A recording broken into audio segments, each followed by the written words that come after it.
Audio Jungle. Audio Jungle. الله أكبر الله أكبر.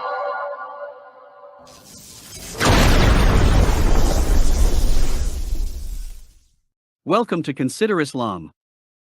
Live with Kenny Bomer, an affiliate and founder of the Consider This TV network.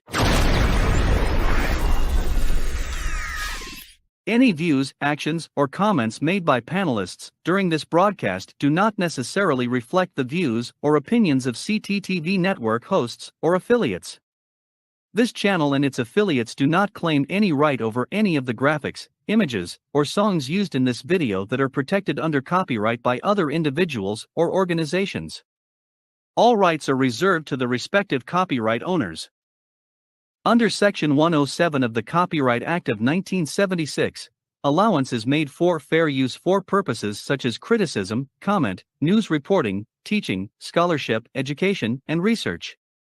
Non-profit, educational, or personal use tips the balance in favor of fair use. Fair use is permitted by copyright statute that might otherwise be infringing. The works on this channel are protected under the Digital Millennium Copyright Act, DMCA, of 1998, which amended the existing U.S. copyright law to address important parts of the relationship between copyright and the Internet. Now here is your host, Kenny Bomer.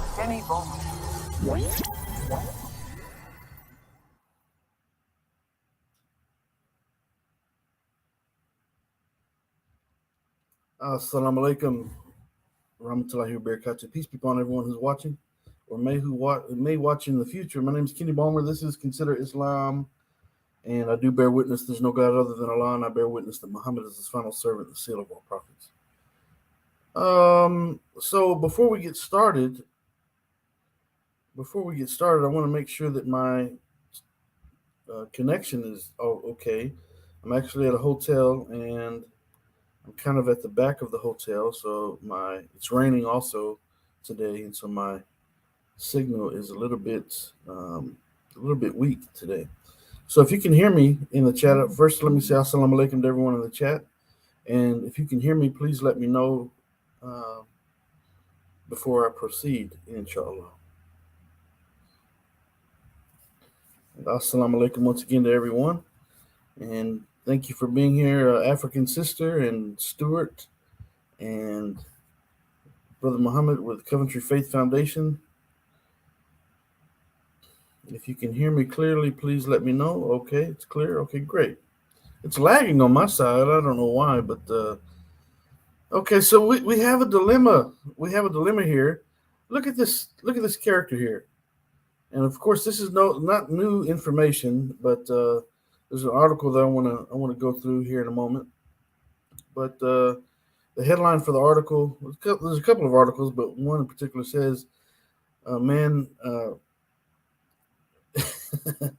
Actually, it does. I added the man part. So this title for today's show, I added "Man nominated as NCAA Woman of the Year." The headline just simply says NCAA Woman of the Year. And lo and behold, who does it have there? It has William Thomas, a.k.a. Leah Thomas, nominated as the NCAA Woman of the Year. So it's interesting that men can be Men of the Year and they can be Women of the Year. It's crazy. So we're going to read through this article, maybe both of them, but they're not very long. They're just short articles, but it's just complete insanity. How can this guy with the Adam's apple and male anatomy be nominated as the Woman of the Year? If someone would have told me, years ago, not that many years ago, as a matter of fact, that we would be living in this day and time, and that we would be discussing subjects like this, and that I would have written a book about the topic and so forth, about, the idea that someone can choose to change their gender just based on their feelings and their desires, and and so forth, and how they think, I would have never believed it. It'd be like something that you see in a movie or something. It's in the Twilight Zone. But we're living in the Twilight Zone apparently, because this is real, and it's just it's just uh, growing and growing. This whole ideology, this transgender ideology, is just growing immensely, and it's just crazy. I mean, we're really talking about a 6'4" or whatever, however tall this guy is, uh, big guy. Now a female, quote unquote, female NCAA champion in the sport of swimming, and also nominated by the NCAA, this big organization, the NCAA, nominates this same character as Woman of the Year.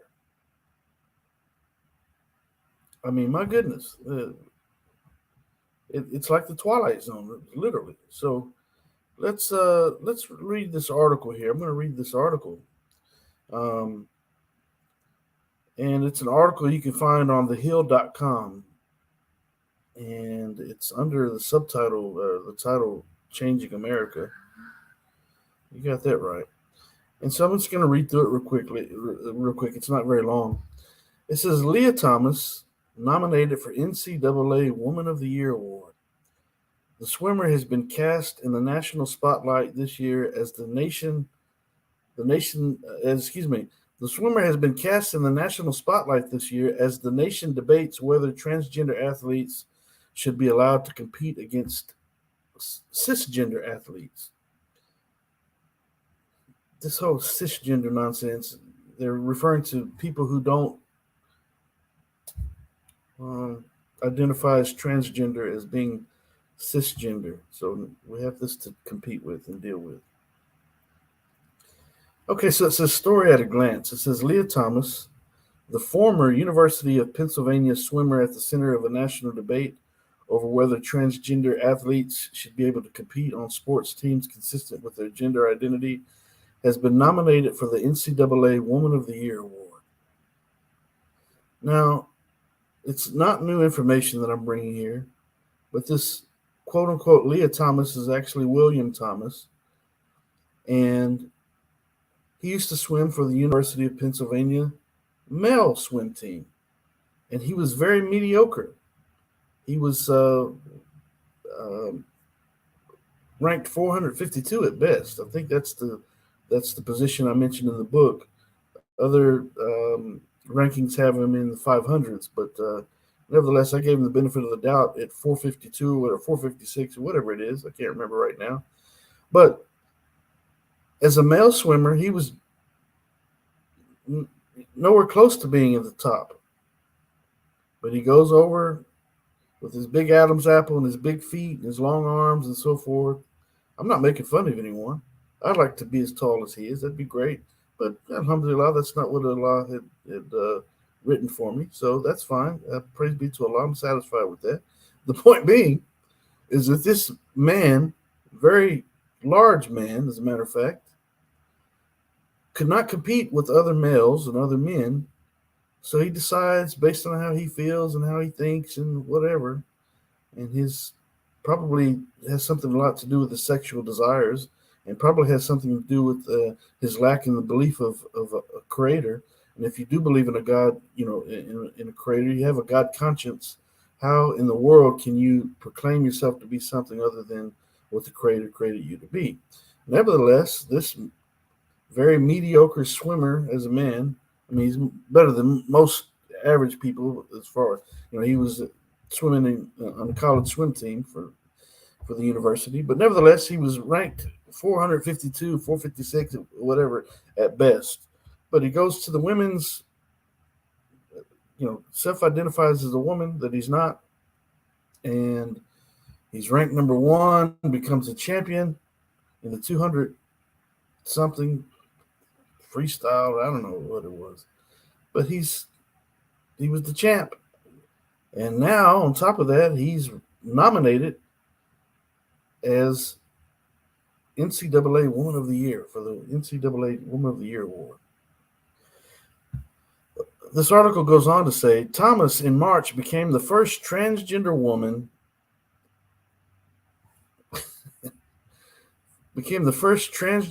to win a national title in Division I athletics. Again, he couldn't do it on the men's side,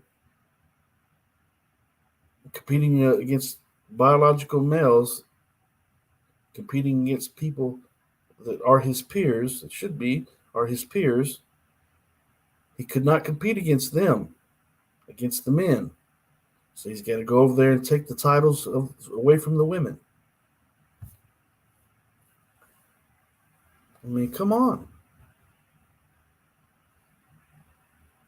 And no, so these riders, I mentioned this in another article that I discussed a few days ago about these riders using terminologies that would appease the sensibilities of quote unquote transgender people. There's no such thing as transgender people.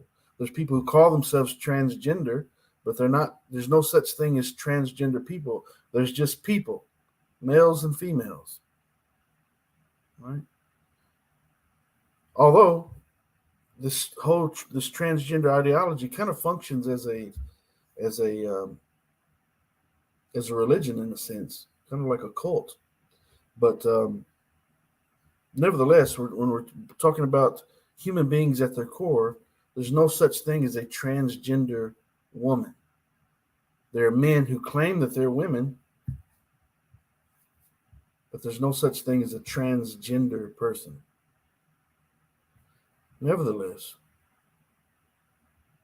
it says Thomas in March became the first transgender woman to win a national title in Division I athletics. It goes on to say Thomas joins hundreds of other female athletes. Now the rider here, which is a woman, let me get her name real quick. The writer of this article, her name is Brooke Migdon. Brooke Migdon. Now, she is a woman, a female, and she's writing this article.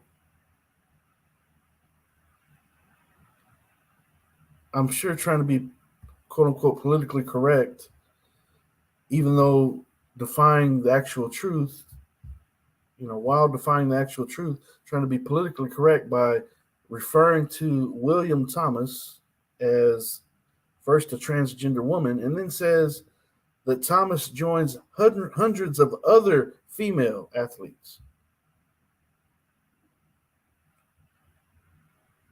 Well, Thomas did join female athletes, but to use this word other female athletes is to imply that William Thomas is a female.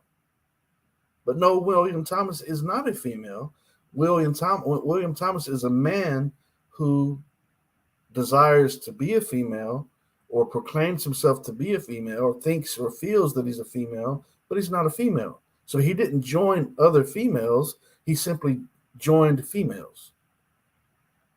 It says Thomas joins hundreds of other female athletes from member schools across the country, representing 23 sports in all 3 NCAA divisions and being nominated for the award of Woman of the Year.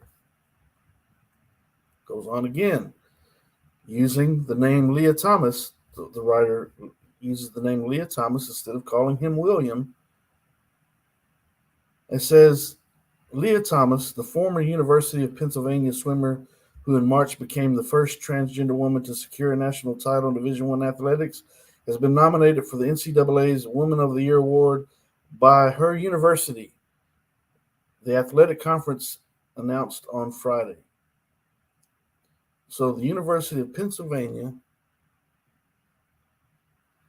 has decided that to bypass all the other females that were there, all the other female, I just said it, all the true females. See, I just got caught up into it. Okay, so the University of Pennsylvania pushed all the women to the side and goes over here and nominates this 6'4", however tall he is, man with big feet and Adam's apple, twice as big as the actual women on the swim team, and nominates him instead of picking one of these women that they could have chosen from. Now, if I was a woman, I would be very, very upset. Matter of fact, one of his teammates is upset. Her last name is Gaines or something like that. I can't remember right now, but she's extremely upset. She's been speaking out against it, and I'm sure they'll be targeting her. They probably have already been harassing her and calling her a transphobe and all those things. There's no doubt about that. But she has every right to be highly offended at the idea that this man would be nominated by her university, who she's supposed to, be proud of or whatever.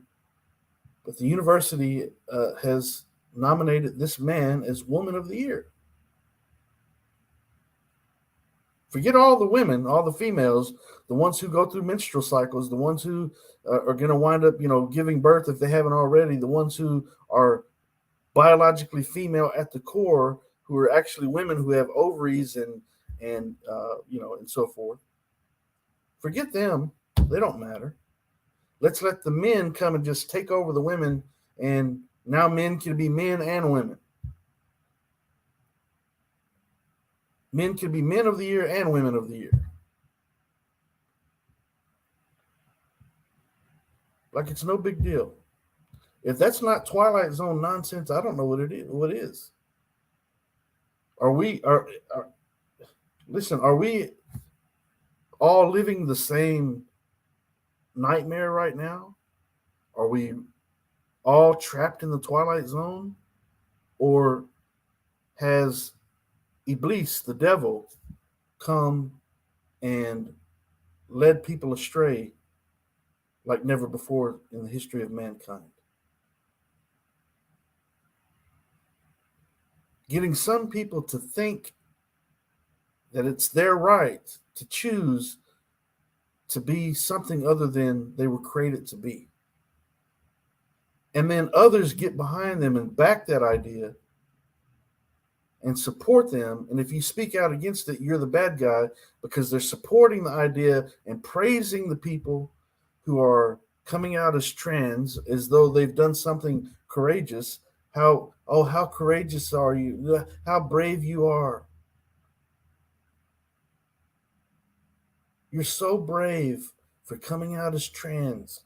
We're so proud of you for coming out as trans. Now you can be your true self. Oh, wait a minute. Let's say, one of my teammates, I'll just pick a random teammate that I used to play football with, Montre. Montre was a pretty good tailback. He played running back. I played fullback. And if Montre came along and he said, he used to call me Boomer, right? Boomer, I'm actually a female. I'd be like,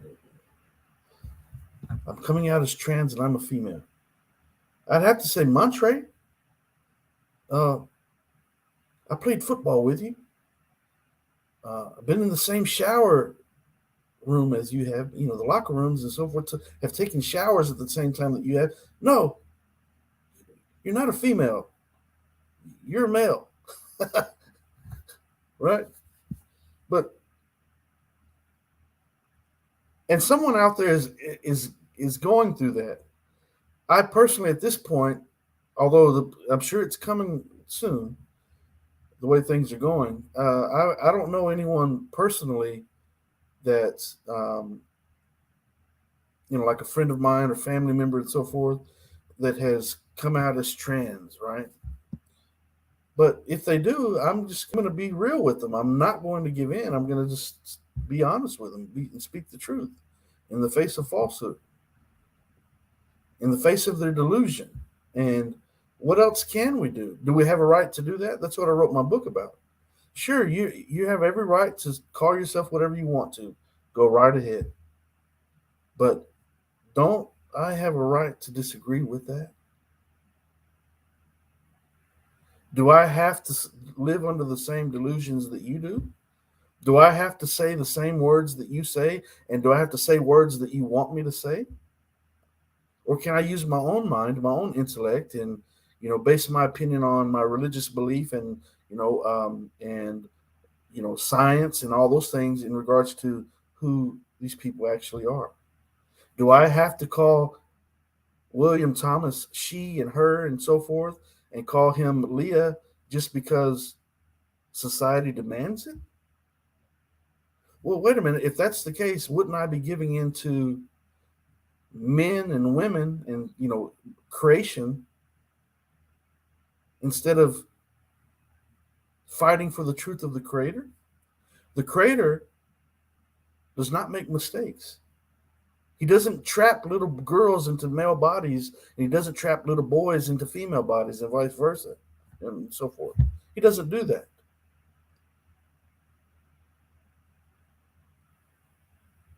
The Quran and the Bible, as a matter of fact, make it clear that our God, our Creator, only created men and women, males and females. That doesn't mean not children and so forth, but males and females.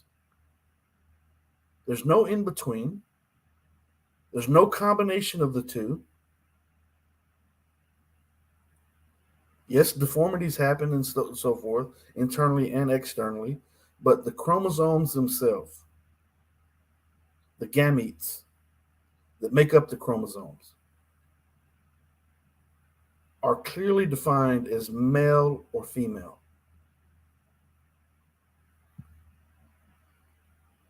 But we're either living in the twilight zone or in a nightmare, or we're living in the most evil period in the history of the world, and that's what I believe is the case.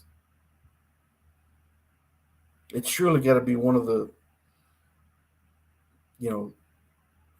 the signs of the day of judgment coming. And I'm not saying it's going to happen in our lifetime, but I'm saying humanity is certainly moving towards that period.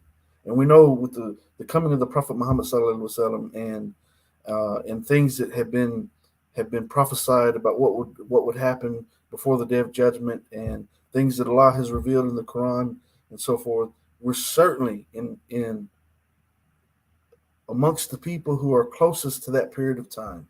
Now, that doesn't mean in our generation and so forth, but we're closer than ever before. That's clear that the day of judgment is coming, and when we have this type of debauchery, we have this type of evil, when we have these types of lies being propagated by the president on down, it's ugly. It is ugly. Back to this article. It says Thomas this year rose to national prominence, drawing both passionate support and forceful criticism as her swimming success became a real-life proxy for the debate over whether transgender female athletes should be permitted to compete against cisgender ones. Now, think about this one little paragraph or couple of sentences alone. Look at the tomfoolery embedded into these words. Thomas this year rose to national prominence, drawing both passionate support, well, we've seen that clearly, and forceful criticism. Actually, I don't know if we've seen any quote unquote. Now, think about this. Now look here. They have received passionate. look at how they make what's good evil and what's evil good. Watch this. It says Thomas this year rose to national prominence, drawing both passionate support. Oh, sounds so loving and so endearing. Let's back this man who pretends to be a woman and, takes these titles from these women who he has far more physical ability than they do. He has his body's much stronger than theirs is. Our God, our Creator, has equipped man to be stronger, naturally stronger than women physically, right? But these people have given him passionate support It's so loving, endearing, right? But on the other side, what does she say on the other side? And forceful criticism. So the people adopting the lie, supporting the lie, are giving passionate support, loving support. It's all inclusive. Let's all support and make this man a hero and make him the woman that he'll never be. Matter of fact, not only he's the woman of the year, he's the greatest of all women for this period of time. Let's make him that. So that's that group doing this. And if you speak out and say, wait a minute, he's got an Adam's apple right there. I can see it. It's right there. I see it. I can see it clearly. Look how big his feet are. He's got to wear size 16 shoes. Look how long his arms are. Look how much he's standing like 3 foot taller than the second place finisher in the race and the third place finisher. He's a man. That's a man right there. And if you say that, you can say it so politely. Hey, wait a minute. He's a man. Biology says he's a. However you say it, you're saying it forcefully. You're not saying it passionately. You're not saying it passionately in defense of truth and based on your religious convictions and the belief of a God, a creator who creates males and females and not in between and doesn't allow human creation to be able to decide it's something like Transformers, Autobots and Decepticons that can transform and change themselves from a robot into a dump truck or whatever.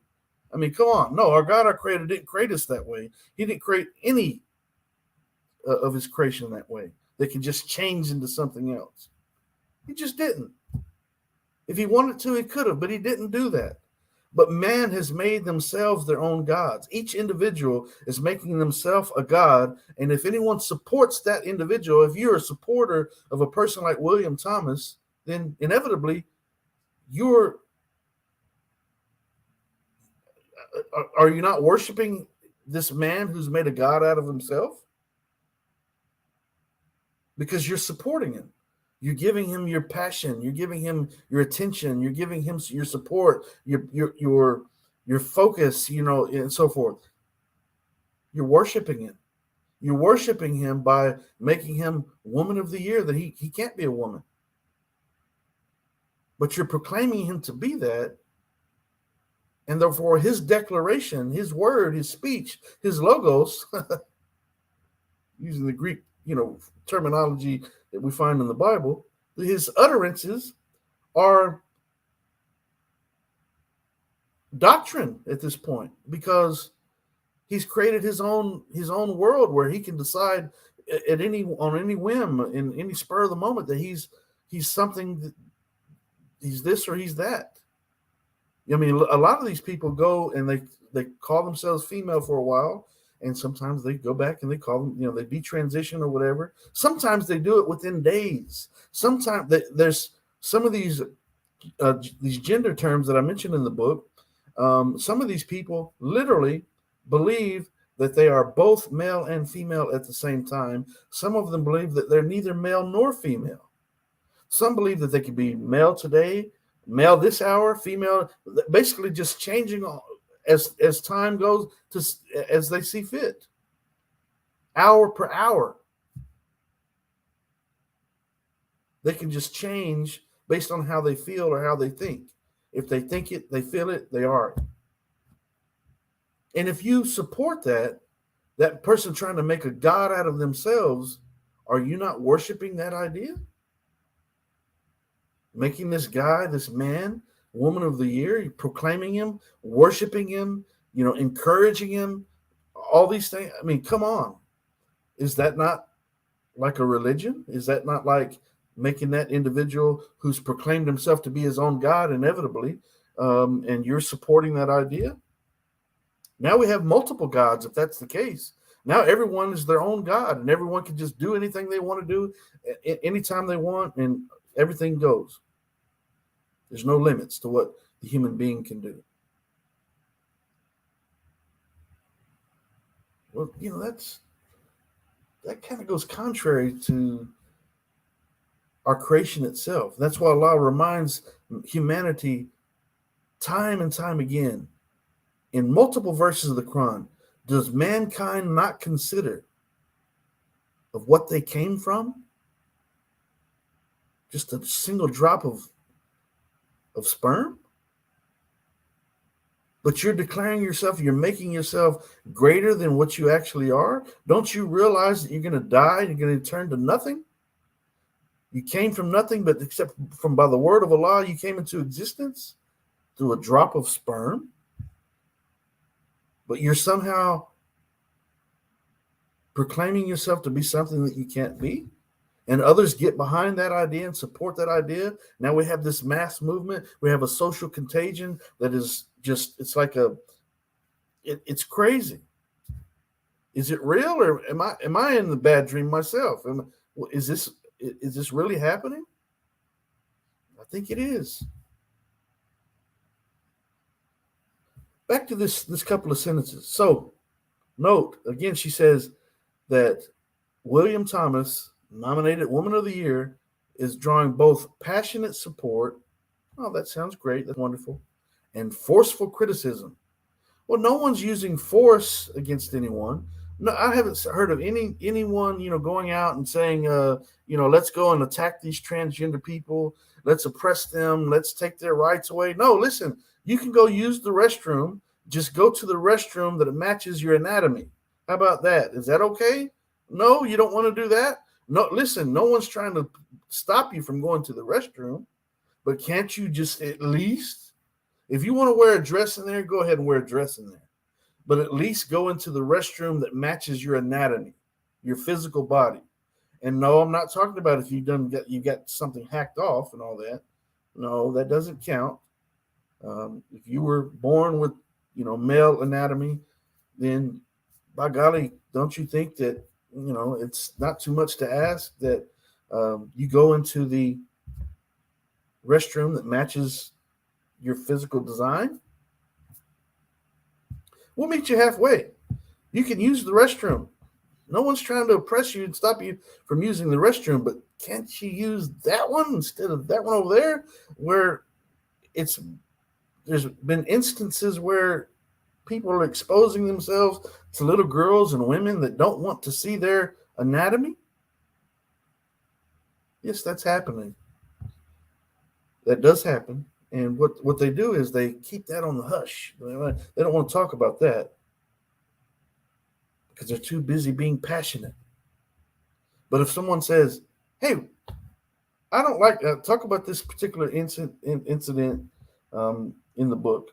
I go into detail about this man who went into this women's spa, and he was actually exposing himself to little girls that were there with their mothers. It was a women's only place, but this quote unquote transgender woman that's a male with an Adam's apple and so forth, and testicles and a penis, goes into the women's only facility and is in the back exposing himself and actually getting erect and in front of these little girls and women. And when the women actually went up to the front and said, hey, there's a guy back here who's walking around, he's aroused back there and he's back. You know what they did? They started making those women who were complaining, making them out to be the bad people.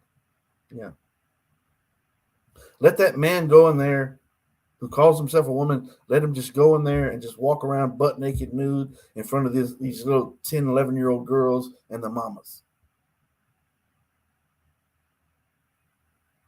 How dare you speak out against it?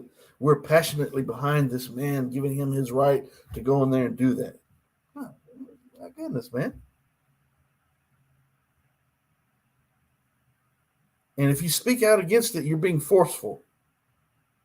Well, guess what? None of the women in that story, in that incident, who were speaking out against it, not one of them said, let's go and harm this guy. Let's do something atrocious, or let's physically, just manhandle him ourselves and get him out of there. Manhandle. So, no, that's not happening. If you just simply speak out against it, you're doing something wrong. You're a hate monger. It's hate speech and so forth. So that's what they're doing in this article. In this very article, we're seeing evidence of what they have done, drawing both passionate support and forceful criticism for her, quote unquote, her swimming success, as her swimming success became a real life proxy for the debate over whether transgender female athletes should be permitted to compete against cisgender ones. Well, no, they shouldn't, because they have more physical ability than the women do. That doesn't mean women makes women any less, but even in the Quran, Allah makes it clear that He's given one degree over the other, and it's literally referring to physical attributes, making the man physically superior to the woman in the sense that the man is stronger, the man does more laborious type work. It's the man's responsibility to care for the woman. That doesn't take away anything from the woman, because she endures her own physical issues in regards to the monthly cycle and giving birth, things that a man cannot do. She's more emotional. She's a better caregiver. There's qualities that the women have that are better than the man, and there's qualities that the man have that are better than women, but they come together and they are a garment of protection for one another. They work together as a team. They fit together like a team. It's not this, right? And I don't mean to be graphic, right? But they fit together like a glove. That is, what do you put a glove on in baseball? You put on a glove to protect your hand, right? Well, that's the relationship between man and woman that's been designed by our Creator. Allah says clearly that the man and the woman are a protection from one another, for one another. They are a hijab for one another. They are protecting garments for one another. But boy, you better not speak out against a man walking into a woman's only facility and walking around naked and getting aroused. Don't speak out against that, because you will be the bad guy if you do. It goes on to say, conservative lawmakers across the country have said, quote unquote, her victories in the pool warrant greater regulation in women's and girls' sports to preserve their integrity and maintain fairness for all. Okay, great. Conservative lawmakers say that across the country have said her victories, his victories. Even this sentence is ridiculous, because if William Thomas was really a woman, there'd be no reason for these lawmakers, these conservative lawmakers, any other lawmakers, to address this point, right? But the fact that he's a male, that's why they're addressing it. So conservative lawmakers across the country, it should say, have said his victories in the pool warrant greater regulation in women's and girls' sports to preserve their integrity and maintain fairness for all. That's what it should say, but instead they've got the word her in there. Why do they have the word her in there? To appease the sensibilities of these transformers. I mean, just call them transformers. You've transformed into something that you are not, so you think, you're a transformer. Okay? You think it's rude? I don't really care, because I think it's rude that this male jumps into the pool in a championship competition, or any other competition for that matter, and beats the women, and then gets the award of being, he's the champion in women's sports, and then he, on top of that, becomes Woman of the Year for cheating, basically, for lying, for being delusional, for having internal conflict within himself. He's not happy within himself. Why is he not happy with himself? Because he could not achieve those things jumping into the pool with another man or any other men. He couldn't do it. He would never be champion, because he's not good enough. That doesn't mean that it makes a man a less of a man because you can't dunk the ball like Michael Jordan or whatever. There's other things in the world that make you a man. But in this situation, William Thomas, his only opportunity to become number one was to go and compete against 115, 110-pound women.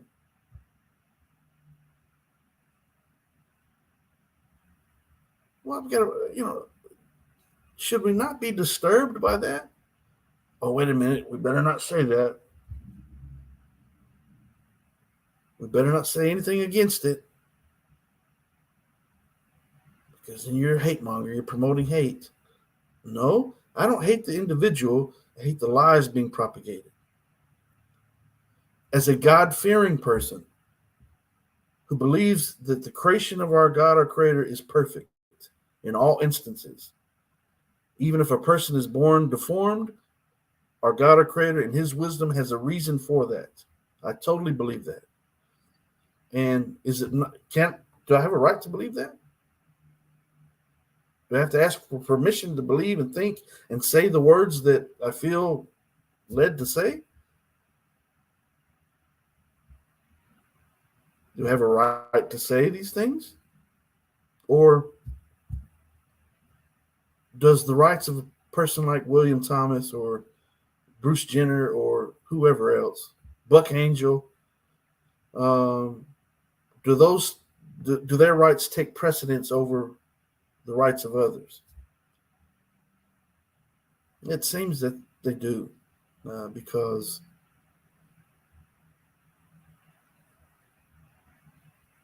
if you speak out against it, you're the bad guy. If you speak in support of their claims, oh, you're a member of the team. You're one of the good ones.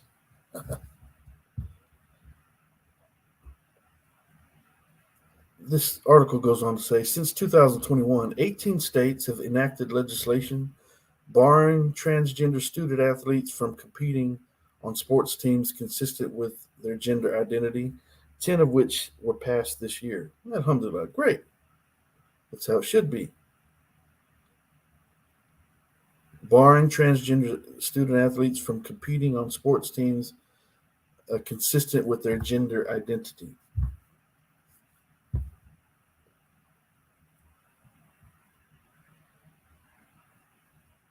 Okay.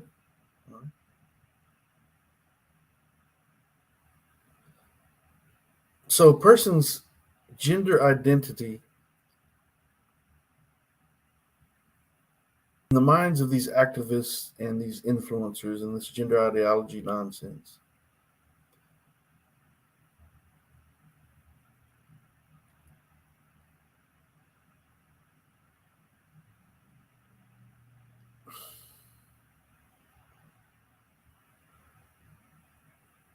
These people with their gender identity, their gender identity is more important than their gender reality or their biological reality.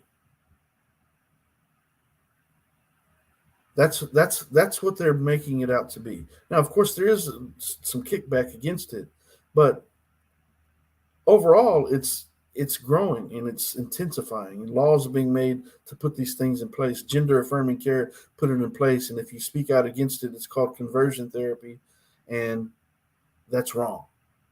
You can be charged, you can be fined, you can be fired, you can be sued for speaking out and saying, wait a minute, these men aren't actually females, nor are those females actually males. It's not just not real. That's a delusion. But if you say that, they call it engaging in conversion therapy. So if you're a therapist or a doctor or someone who is in a particular field that is trying to tell these people, hey, wait a minute, your biology says that you're a male, so maybe you need to get counseling or whatever and deal with your mental health issues and so forth, or crisis that you've gone through in your life. If you do that, you're engaging in conversion therapy. How dare you try to convert these people from being what they can never be, right? It'd be like me saying, I self-identify as a 12-year-old boy, and I want people to treat me like a 12-year-old boy. I want to be able to get in, pay minor prices for to get in the movies or to eat food or whatever. And I expect everyone to treat me as though I'm a 12-year-old boy. And if someone comes along and they say, hey, Kenny, man, you've got a full beard here. Usually most 12-year-olds don't have a full beard, and you look like you've been around for a little while. It's hard to believe that you've only been on the planet for a decade and 2 years. Um, Maybe you need to get some see a therapist and so forth and talk about these things, let's talk about it. Well, that person would be accused of engaging in conversion therapy for trying to convince me that I'm not the little 12-year-old boy that I'm claiming that I am. But isn't that what that person should be doing? If I come along and I insist that I'm a 12-year-old boy that I'm clearly not, isn't the right thing to do to say, look, man, let's be realistic.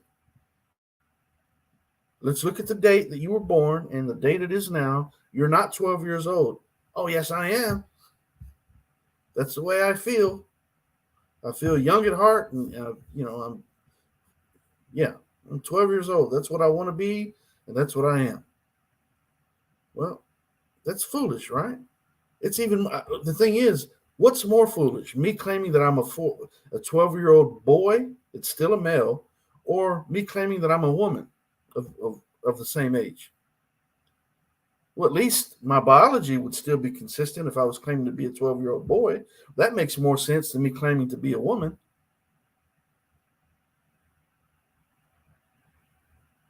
But if someone tells me, look, Kenny, let's talk, let's sit down and talk, maybe we need to set up some counseling sessions and so forth. They're denying me my rights to self-proclaim and self-identify. They're engaging in conversion therapy.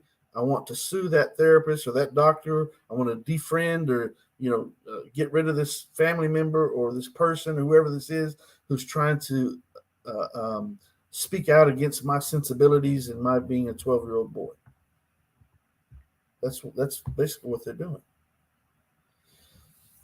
It goes on to say Thomas has also been targeted by conservative groups, including Concerned Women for America, which filed civil rights complaints against the swimmers' school in March, arguing that cisgender female athletes have lost opportunities afforded to them by law because of Thomas.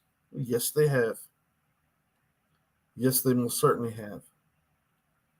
It's not right. It's not fair. So everyone, if any God-conscious person should be speaking out in defense of actual women.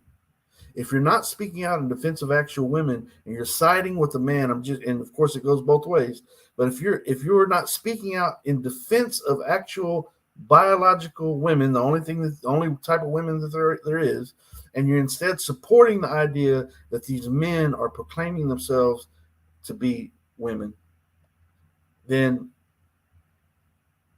don't you realize that you're stripping actual women of all rights to be a woman? What does it mean to be a woman?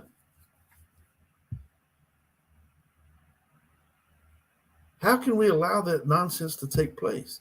How can more people not be gathering and saying, we've had enough of this garbage. Let's get petitions together. Let's go and picket. Let's go and protest. Let's go speak to the congressmen and our representatives and say, no, we're not going to have this garbage any longer. You're not going to force feed us these lies and these delusions that come from nowhere except from Satan. Oh, wait a minute, but if you bring up God, matter of fact, you never hear him talk about God, do you? That's why I say in the book that in doing my study and research for the book, I was trying to find out if there was any statistic that demonstrates the number of people who are trans activists and part of that movement and transgender people themselves who are actually atheists. Because I cannot fathom and can't comprehend a person who would be God conscious and deny their creation, deny their biological reality. It's like saying that God made mistakes. He's made not just a mistake for that individual, but made multiple mistakes. And I can't. How can you be a God conscious person and make those types of claims? Whether you come out and actually say it or you support the idea, it's vicariously saying that God makes mistakes and human beings have more right to define who they are than the actual design that the creator created them to be.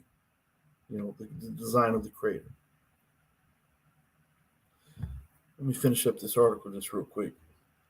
It says in February, several of Thomas's own teammates, in an unsigned letter sent to Penn State, Pennsylvania, and the Ivy League officials said Thomas holds an unfair advantage because, again, she, quote unquote, she underwent male puberty. Listen to that phrase right there. She.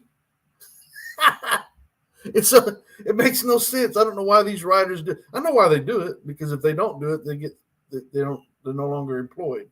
But because she, quote unquote, she underwent male puberty. No, she ever undergoes male puberty. Goes through male puberty. Unless, of course, they get put on puberty blockers and they get put on testosterone. And then they'll experience male puberty. But it's by human design. It's by human engineering, not by natural design. It's unnatural, right? But obviously, William Thomas underwent male puberty because he's not a she, he's a he, and therefore he underwent male puberty. So Thomas began, quote unquote, her medical transition in 2019, complying with current NCAA guidelines that require transgender female athletes to complete a full year of testosterone suppressing treatment before they're able to compete on a women's sports team. Also in February, several members of Penn's women's swimming and diving team in a statement said Thomas has their full support in her transition. So some of the members of the swim team are speaking out against William Thomas, and some are in full support of, quote unquote, her transition. What a foolish position to take.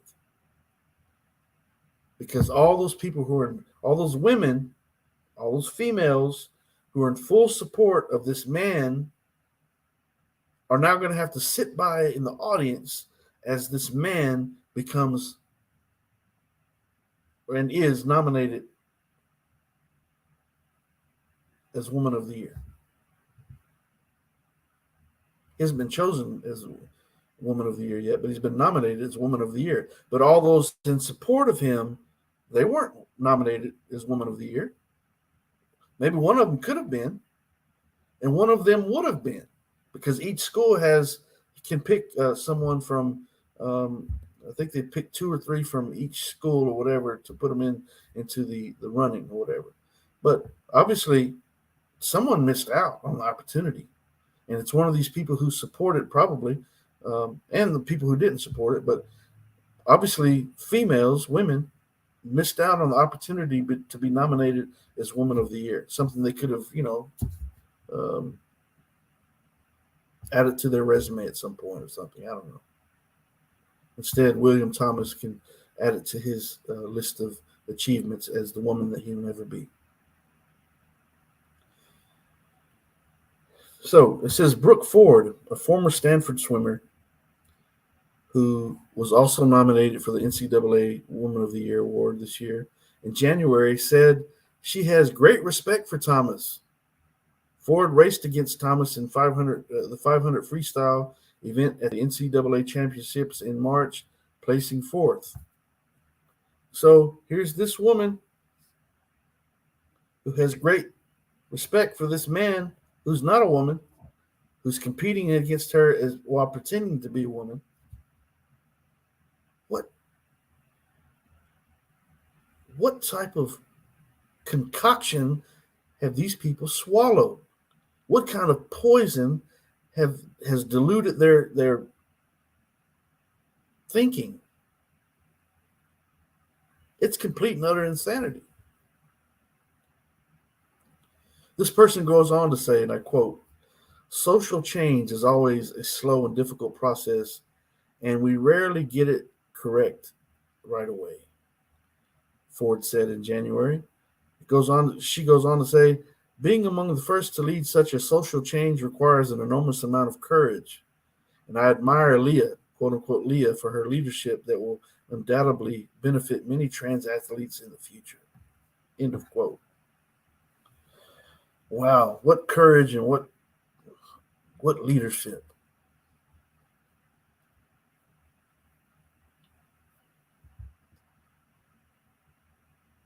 How courageous a person can be, man.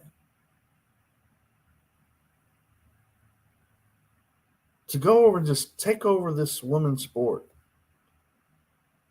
Wouldn't it have been more courageous and more deserving of respect if William Thomas would have trained even harder to compete against the men that he was originally competing against up until 2019?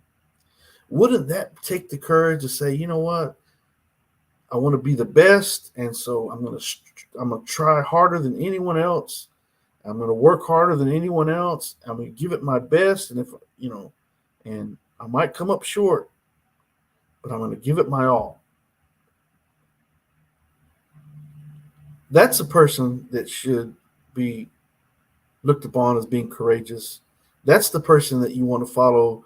Follow their example. That's the type of person who's a leader. Because even if they don't achieve what they tried to do, the fact that they put forth great effort in trying and attempting to do it, that's something to be worthy of respect.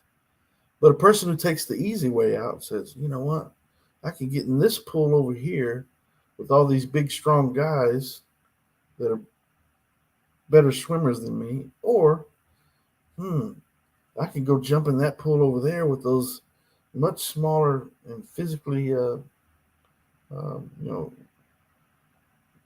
weaker women. And I can be a champion of the world over there. I could be woman of the year over there. I could be anything. I could be Madonna over there. I could be, I don't know, Cleopatra. I could do anything over there. Well, that's what it seems. William Thomas wasn't man enough to compete with the men. He had to go over there and pick on the girls. But that's courageous and that's leadership? No, that's weak. And that's dishonest. And that's cheating.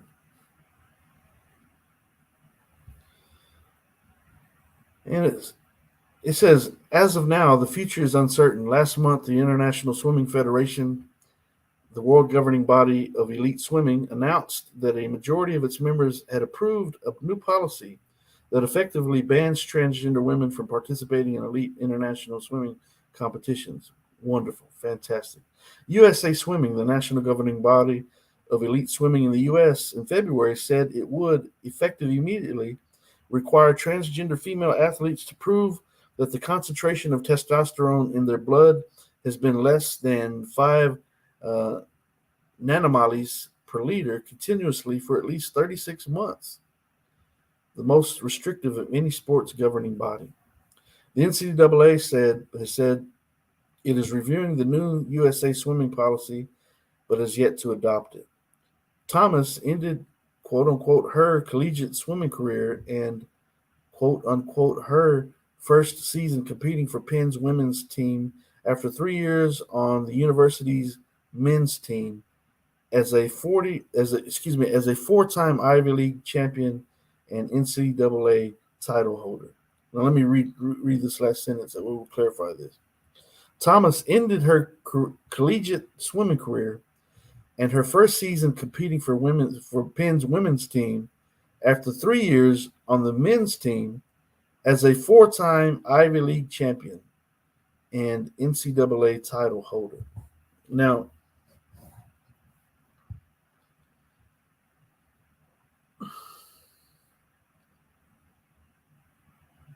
all of the accolades for William Thomas came in the last year of him competing against women. There were no accolades in the 3 years prior. It says, in being nominated for the Athletic Association's Women of the Year award, Thomas joins hundreds of quote unquote again other female athletes from member schools across the country representing 23 sports in all three NCAA divisions as 2022 marks the 50th anniversary of Title IX. The NCAA Women of the Year program is an important opportunity to honor and reflect on the impact of women on intercollegiate sports. The NCAA said Friday in a news release recognizing all 577 nominees. So,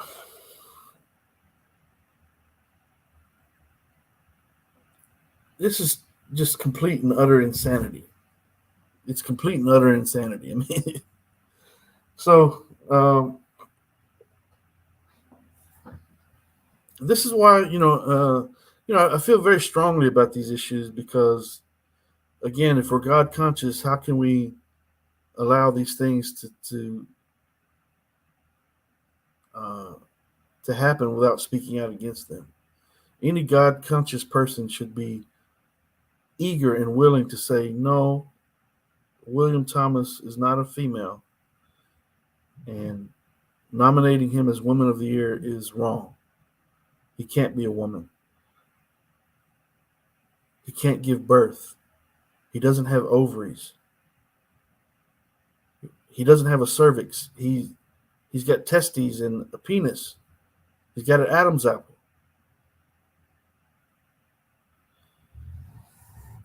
So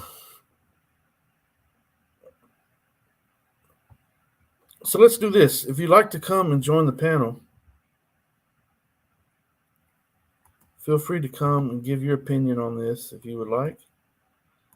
You can join the panel by using that link there. I'm going to go ahead and post it in the chat. But feel free to come and give your opinion on this whole ordeal.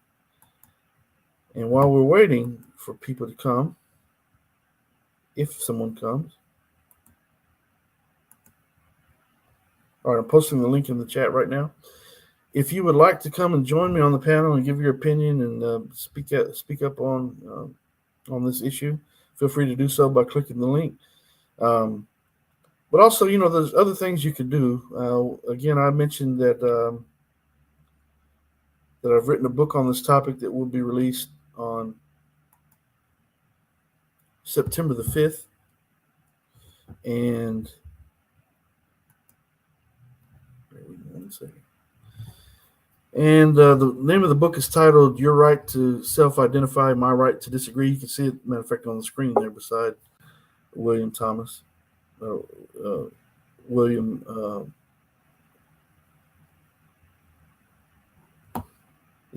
Thomas. But if you'd like a free copy of this book, do this. Send me an email at info@kennybomber.com. I'm going to tell you how to get a copy of the book. Inshallah, God willing. All right, so I see Brother Muhammad with Coventry Faith Foundation is backstage, so I'm going to bring the brother on. Assalamu alaikum. How are you doing? I'm doing good, brother. How are you? Wow. Just really want to mention that it's really nice to see you again, and I can see how passionate this topic. How I think I went backstage for a second. I'm back here now, right? No, I just changed the screen. Oh, all right. Okay. Alhamdulillah. I can see how passionate you are about this, and it is a quite serious topic that everybody should be made aware of. The shocking part of this story is this particular William. I think he wants to be known as Leah Thomas now. And in 2021, in December, he was bragging. He got caught actually bragging about how easy he was winning the races, because the rest of the swimmers were kind of were females and they were slightly weaker. Yeah. So it's just absolutely ridiculous, and I was reading about the article, whereas a lot of the women didn't feel comfortable taking part in the races because he was doing so well in the women's races. So Yeah. it's just absolutely shocking. Sometimes, Brother Kenny, I'm reading this and I'm listening to you. There's an old saying here in the UK. I don't know if to cry or laugh. I don't know if you heard this Yeah. saying Yeah. before, but it's just totally shocking, Brother Kenny. It really is. It is. It most certainly is. It's that's what I was saying. Are we living in a nightmare? Is this the Twilight Zone? What's going on here? I can't believe we're even talking about this. I mean, it's really happening. We're really talking about this. I would have never imagined this in a million years that that a man would claim that he's a woman and that we're supposed to support that idea and vice versa. I just don't understand it. It's just this insanity. It's the devil, man. I mean, there's no other way about to explain it. It's Mm.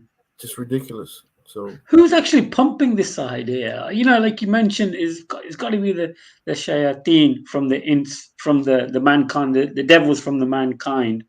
Uh, who are the politicians or big organization companies? Who's pumping this out?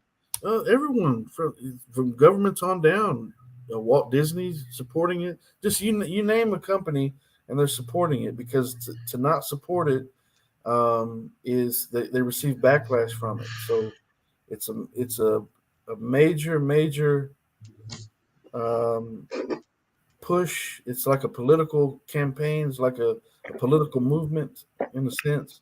And if you speak out against it, you're you're doing something wrong.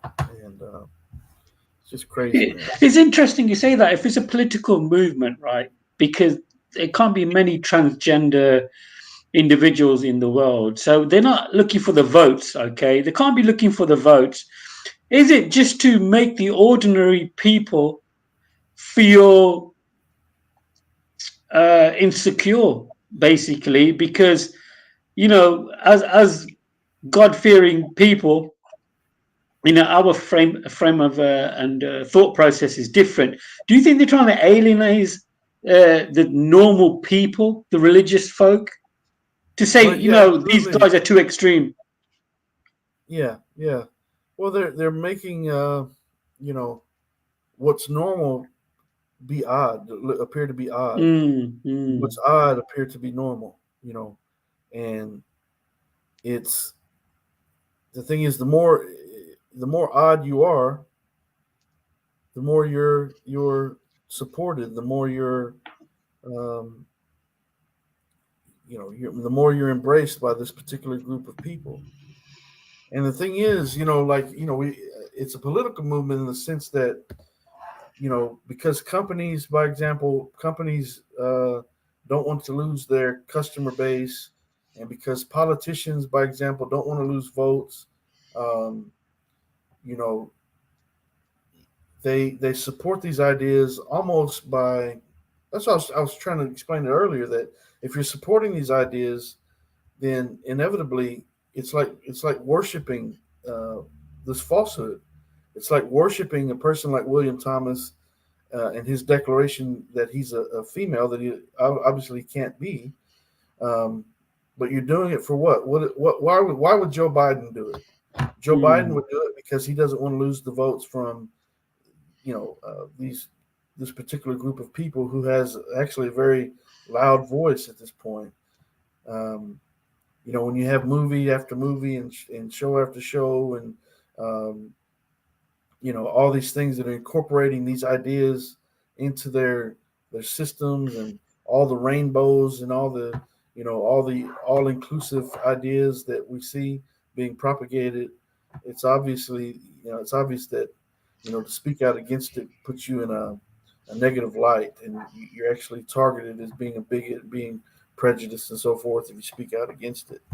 And so, uh, Hmm. It's interesting. It really is interesting. I know the Prophet Muhammad, peace be upon him, mentioned that he actually cursed the men who imitate women and women who imitate men. And the Prophet ﷺ, also mentioned that whoever does these type of actions, you should throw them out your houses. This is an authentic hadith in Sahih Bukhari. So imitating a woman or a woman imitating a man is totally forbidden in Islam. So I know imitating is different than transgender, but there is, of course, that imitation because you're not really a woman; you're a man. You still got the parts of a.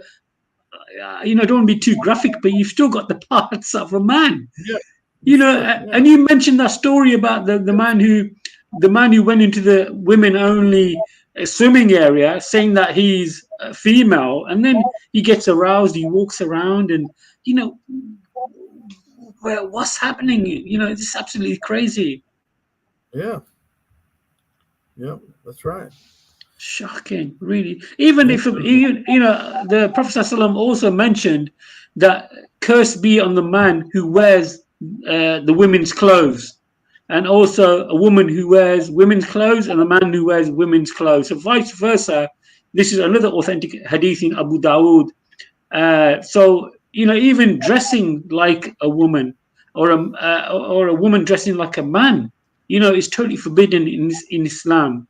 So, Brother Kenny, I really don't know what to say. I'm really like sometimes quite shocked with some of the stories that I read in the newspaper and the media and information that you give, mashallah, on your channel. Is that I don't know what to do, Brother Kenny, because yeah, it's just like when you're like you're just walking down the road, a random bloke could just slap you across the face, and you for that split second you're thinking, what was that about? yeah. And I'm having this effect right now. Like, what's That's going crazy. on? No, it's crazy. It's totally insane. It's totally insane. I call it like a political movement and almost like a religious movement in a sense because these ideologies are being accepted like it's part of their faith that they really believe that a person has the right to claim that they're whatever they want to be. I have a chapter in the book titled "High Priest of Sexology," and referring to Dr. John Money and also Alfred Kinsey. And I'm going to read something from this because it kind of coincides with what we're talking about here. It says so. I start this chapter. I'm just going to read a few paragraphs. It says some people refer to doctors, physicians, surgeons, and psychiatrists as the high priests and monks of science and psychology. High priests are people who hold positions of power and influence as recognized and respected authorities in a field of study, doctrine, art, or movement. They establish the rules for society that are meant to benefit all, but sometimes those rules cause more harm than good. That even applies to rules established by members of the medical community who are responsible for setting the accepted standards of care for their patients. Many science-minded people embrace agnostic or atheistic views. Because they are not God conscious, they often create their own standards of subjective morality. To use a religious analogy, in the early days of Christianity, only the priests and monks had access to religious writings. Common people were not allowed access to those documents, let alone allowed to read them. They were taught what to think and what to believe by the monks and priests, and they were not allowed to question the authority of the church. Doing so could have you labeled as a heretic or placed at risk of being burnt at the stake. The issues the issues circulating around the transgender movement of today are not so different. The ideologies of the proverbial high priests and monks of the medical world, where transgenderism is concerned, are being propagated amongst the masses, and those who reject those ideologies are ostracized or silenced in the flames of cancel culture. This is not to suggest that everyone in the medical field lacks a God consciousness. However, the message being distributed to the masses by many within the community regarding the treatment for so-called transgender people, gender ideologies, and gender affirming care, bear with me one second, gender affirming care are certainly void of any recognizable elements that demonstrate the acknowledgement of a creator, blessed and exalted is he. I'm just going to read this last paragraph here. Religious people are taught to be on the lookout for false prophets who come to lead people astray. False prophets present themselves as trustworthy, but they are really pawns of Satan who mislead people with lies and deception. Satan uses them in an effort to destroy the creation of Allah, blessed and exalted is he, because he can't create himself. Both the Bible and Quran refer to Satan as a sworn enemy of humankind. The Quran also describes him as being jealous of man due to his arrogance. In the Quran, Allah, blessed and exalted is he, speaks of a time before the creation of man in which he informed the angels and the jinn that he was making a new creation to be his vicegerent of the earth. He describes humankind as being the best of all his creation, blessed and exalted is he. However, being of the jinn, who are made of a smokeless blue flame, Satan, Iblis, considered himself to be greater than man, who was created from the soils of the earth. Nothing has changed. Satan still considers himself to be greater than man. Therefore, he is cast out. Therefore, he was cast out of the presence of Allah due to his arrogance and hatred for Adam, peace and blessings be upon him, and for rebelling against Allah, blessed and exalted is he, and what he had decreed. In response, Satan professed himself to be a sworn enemy of man and promised to destroy as many human beings as possible before the day of judgment. One of the ways he achieves this is by using false prophets and their followers who go about the business of spreading false doctrines. They're able to mislead many people because they are good at building trust. They make people want to follow them by presenting themselves as knowledgeable and sincere. They hoodwink people into believing they are doers of good. Then their disciples, quote unquote, repeat what they have learned as more people become entangled and trapped in falsehood. Their success lies in the speed and consistency of which their falsehoods are spread. The World Wide Web and modern technology have allowed them the opportunity to entangle many people in various webs of lies and deceits. This is the last part. We're living in an age more advanced than ever before in the history of the world, and like Satan, in many ways, humanity has also become arrogant. That arrogance has caused many people in the medical community to set aside facts and even basic logic and reason in order to embrace gender ideologies that deny truth. They are ideologies propagated by liars that contradict the very science they claim to embrace. The government and the media have also embraced lies from people like the missionary of sex himself, Dr. John Money, and Dr. Alfred Kinsey, the quote unquote father of the sexual revolution, whose ideologies were at first strongly embraced, then adamantly rejected, only to be embraced once again by modern day members of the medical world who promote the idea that a person can be born into the wrong body. They claim anatomy has nothing to do with someone being male or female. They say people are what they think they are. They promote the belief that a person's body should be conformed to match their thoughts instead of helping people find a way to accept their bodily reality. Even though biological facts prove the claims of the false teachers from the past wrong, this new age of transgender activists have embraced those debunked ideologies religiously. They are ideologies that are more akin to witchcraft and sorcery, and more people are being seduced by them as time moves along. I'll stop right there, but that chapter goes on. It gets very interesting because I go into what these two doctors, Dr. John Money and Dr. Alfred Kinsey, what they actually did. They're both known to be pro-pedophilic, meaning they believed that it was okay for adults to engage in sexual activity with children. Dr. Alfred Kinsey actually paid people out of his own pocket to to um, sexually abuse children and keep detailed records and notes about what they did to these children as part of his studies. He paid them to do it. So if you're paying someone to go and commit crimes, you're actually endorsing that. You're enabling them. You have now employed them to be pedophiles, and that's what these two characters did. And that's where literally all of these ideas about the modern day gender ideologies that we're dealing with, they all come from these characters. And the thing is, most people don't know about this. Surely the transgender, quote unquote, trans people themselves, they usually don't know about this. Why? Because the transgender activists and the influencers, they don't want it to be talked about. That's why I made sure that I addressed these characters in a couple of different chapters, and also their influence on doctors and surgeons as well, that have actually embraced these ideologies like a religion, like they've been entranced by witchcraft or sorcery, and they're repeating it. They're becoming disciples of these two individuals. So, by example, modern day doctors, it's like, Jesus, peace be upon him, comes along and he teaches his message to the disciples, right? Or any prophet or messenger.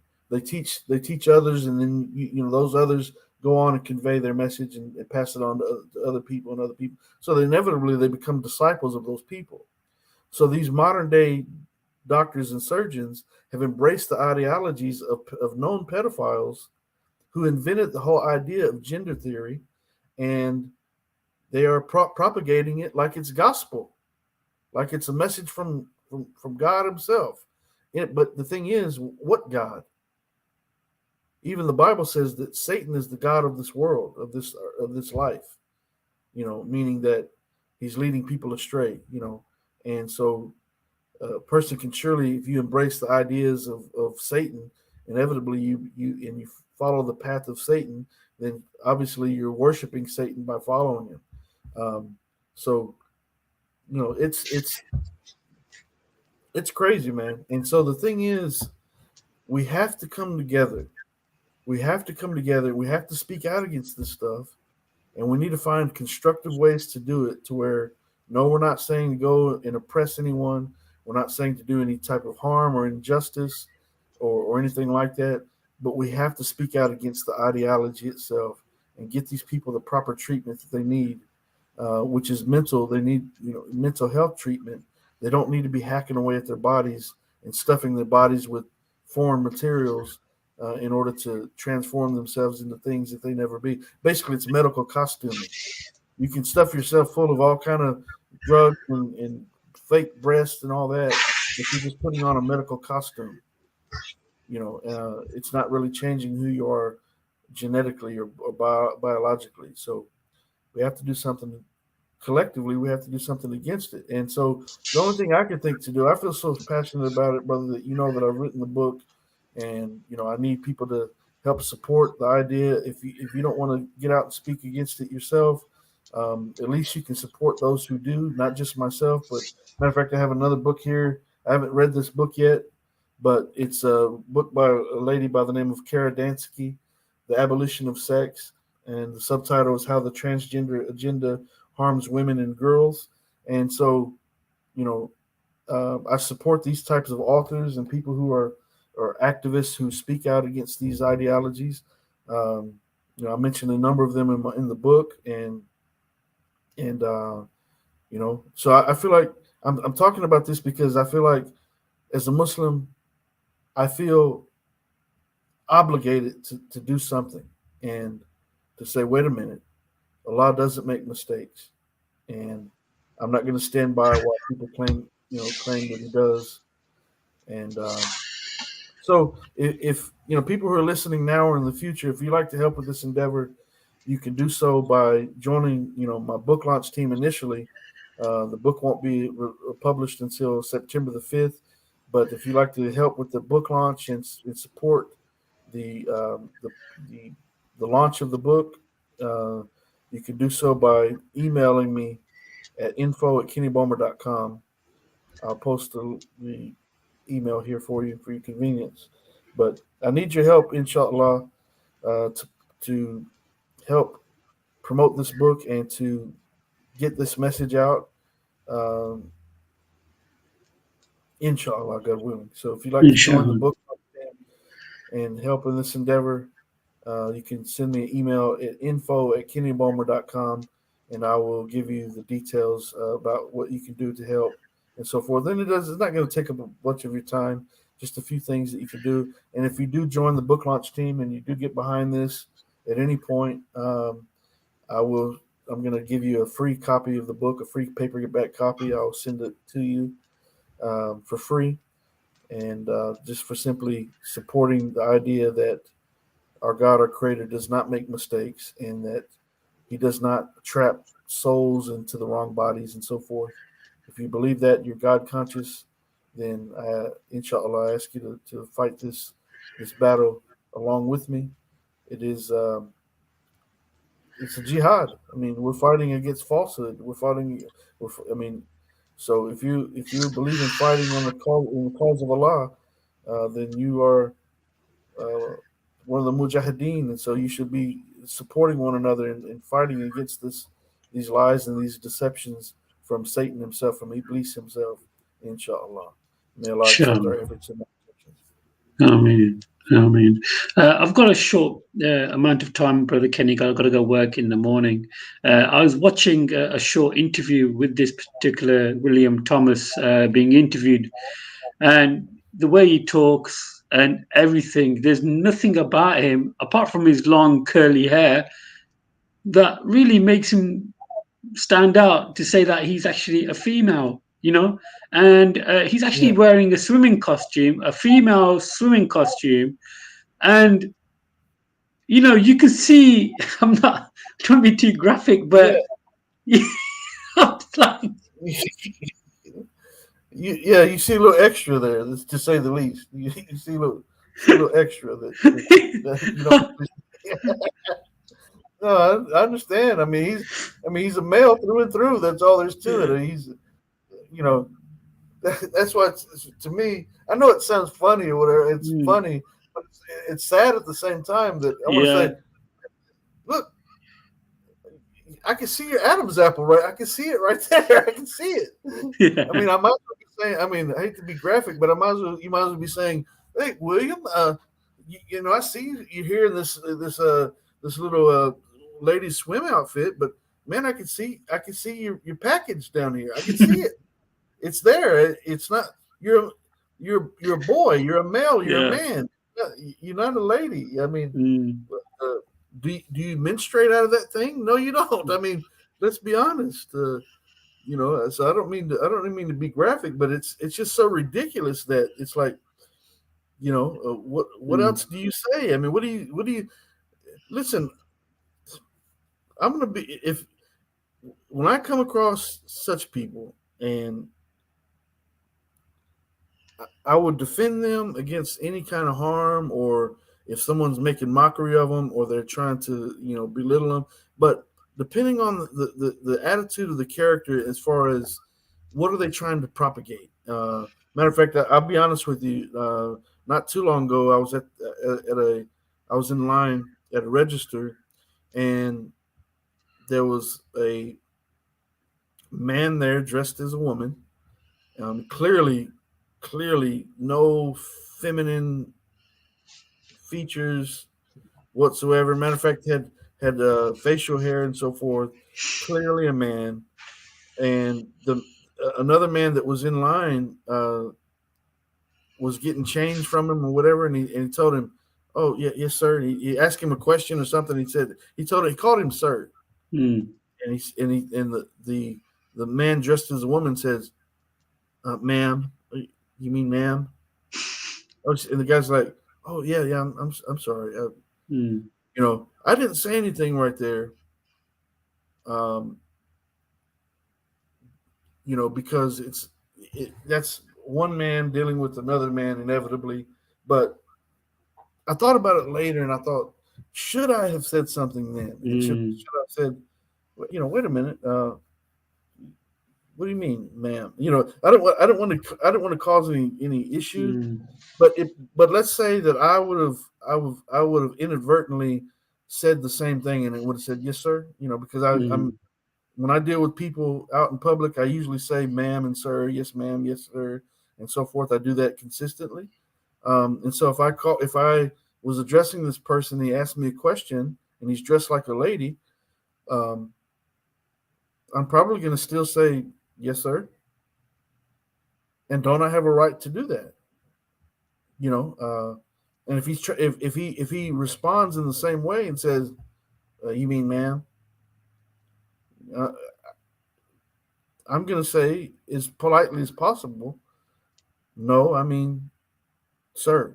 I mean, what am I supposed to do? Act stupid and act like I've lost my sense, and lie along with you because you're lying to yourself? And am I supposed to participate in that lie that you're telling yourself while my creator is watching? No, I'm not going to do that. So, because if I did that, then I would be putting that man who's a woman, I would be putting his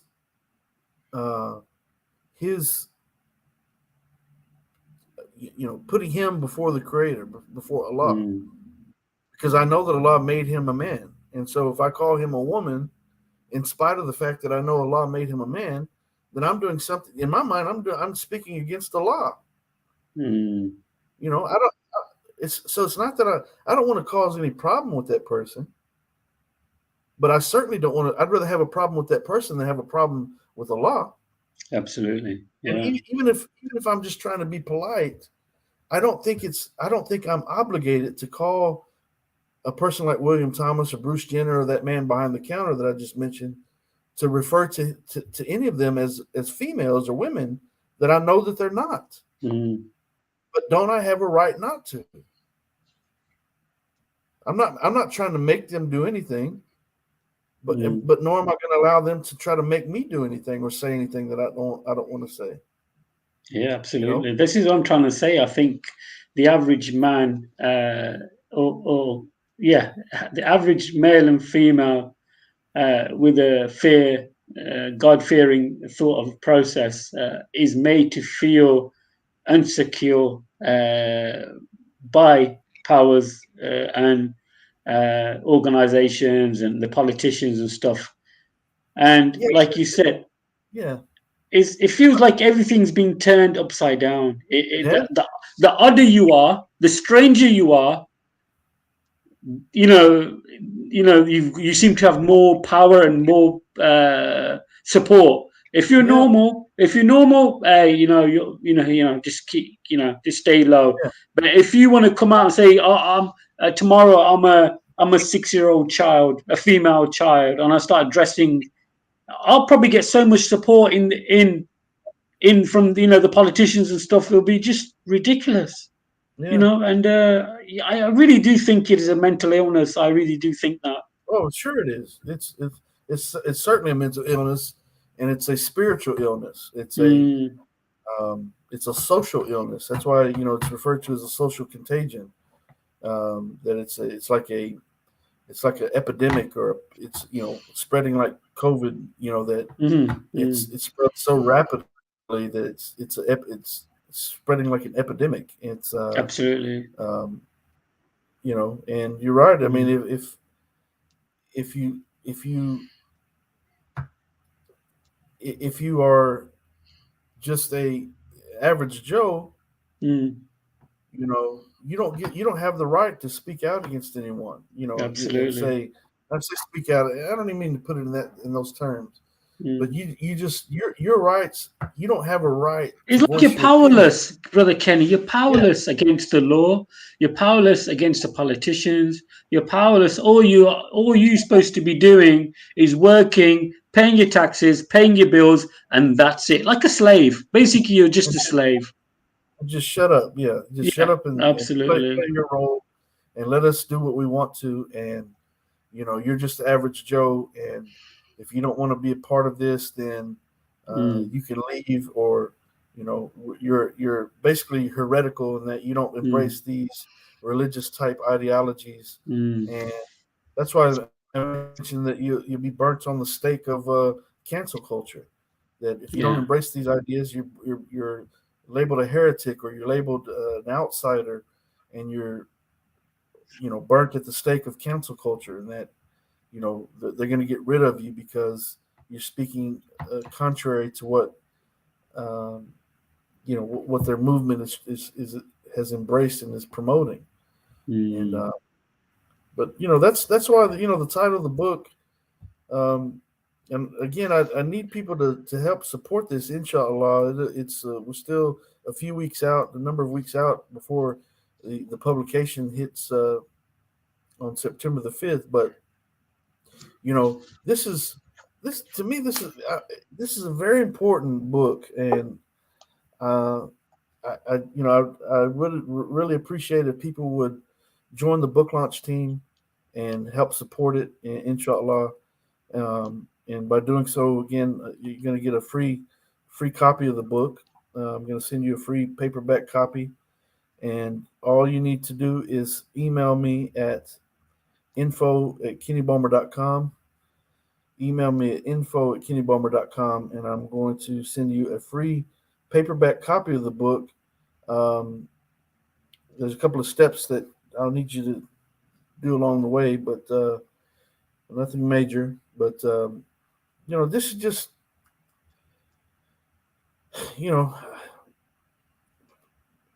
we should all be we, listen that we should all be coming together in different ways to combat this evil, and mm, do it in a respectful way. Do it to where no one gets hurt or harmed. But we I feel obligated. That's all there is to it. I feel obligated. mm. I see we have brother friendly Muslim backstage. I'm gonna bring him on. Okay, I'm going to shoot off now, inshallah. I'm going to give my Okay. salams. I've got work in the morning. Assalamu Friendly alaikum. Muslim. Wa alaikum salam wa rahmatullah wa barakatuh, brother. How are you, Thank you for brother? joining us, brother Muhammad. Alhamdulillah, I'm good, brother. How are you? Assalamu alaikum. So, brother Mohammed's got to go. Is that correct? You've got to go, Yeah, brother. I've got to go. I've got to go work, Habibi, in the morning, 6:30 UK time. So I've got to say my Isha prayer and then, get some rest, inshallah. Inshallah, brother. I'm, Alhamdulillah. I'm planning to do a stream, brother Kenny, on Sunday, hopefully. So hopefully I do a stream on Sunday. So feel free, everybody, to join in that stream, Inshallah. inshallah. Yeah. So before we go, make sure you subscribe to brother Muhammad's the channel at Coventry Faith Foundation. Um, yeah, Coventry Faith Foundation, and take note of his sponsor as well, Bear Beard. And matter of fact, I've been communicating with Bear Beard this past week about some things. Alhamdulillah. Yeah. So, but yeah, show Thank the you. brothers some support, inshallah. And so, brother Muhammad, thank you for joining the panel. And You're welcome. adding. You're welcome. Yeah. Inshallah, May Allah bless you. keep up the great work, guys. And friendly Muslim, hopefully I speak and see you soon. Inshallah, brother. Alhamdulillah, brother Kenny, I hope everything goes well for you. Your book goes really well. Your previous books, Consider Islam, it's been very beneficial for me. So I definitely recommend the brothers and sisters to go on Amazon, type in Kenny Burma, and you'll see the books that he's got available. So guys, just check it out, and leave a review. So thank you so much, guys. Thank you for having me, brother Kenny. And Thank you, brother. inshallah, may Allah protect and preserve all of you. And inshallah, see you very soon. Assalamu alaikum. Wa alaikum salam, brother. Wa alaikum salam, brother. Assalam. Actually, Brother brother, friendly Muslim. Go yes, ahead, brother. brother. I was gonna say, Actually, brother Mohammed was talking about your other books that you've written also. So I was thinking of doing some readings when we're online, and because I've been on the EA Dawa channel quite a lot, and so we're next week inshallah I'll be sharing parts of your book and going through that topic also. and Okay. discussing the book launch and this topic, which is very prevalent on this. So I think that would be a good stream. Sure. For you to even talk to or connect with the brothers. Yeah, brother, I've been reading through your book, and in Charlotte's, it's very informative. Lots of great points in there, and uh, information that I had no idea about. And I Yeah. think it's going to be very beneficial to a lot of parents to understand what's really going on here, Yeah. because it's something that people aren't aware of. Yeah. Alhamdulillah. It's as I mentioned earlier, and I've mentioned a number of times, that I would never imagined that I would be writing a book on this topic. I can't believe we're even talking about it. Period. But once I started doing the research for it and discovered where these ideologies originated and so forth, I've been so entranced by it. I say entranced. I've been in engulfed with it. Being seeking out more and more information about it and knowledge about it. Listening to different perspectives. Transitioners and detransitioners and psychologists and people from the medical community, reading articles and books and so forth. I mentioned the book. I haven't started reading this book yet, but I just got it recently. The Abolition of Sex by Kara Dansky, How the Transgender Agenda Harms Women and Girls. I haven't started reading it yet, but it's I do so not because I've been thinking about this lately. Like, am I focusing on it so much that I'm losing track of Islam? But no, that's not the case. That's not the case. I'm seeking knowledge about it because of Islam. In that, you know, when we're trying to strive in the cause of Allah Subhanahu wa Taala, and we're trying to uphold the truth of Allah and what He's revealed and what He's decreed and how He's created mankind and created this world, and we're speaking in defense of that, then that's dawah within itself. So haven't been engaging in a lot of interfaith dialogue and so forth, because I've been spending so much time studying about these issues and so forth. Um, but it's something that I feel passionate about, because it's one thing to engage in discussions with other God fearing people that their beliefs are a little bit different than yours, but when we're dealing with I've described as a political movement and almost a religious movement, to the degree that it's denying the creation of Allah Himself and speaking so counter to it, it's like, what's more valuable to spend my time in talking about?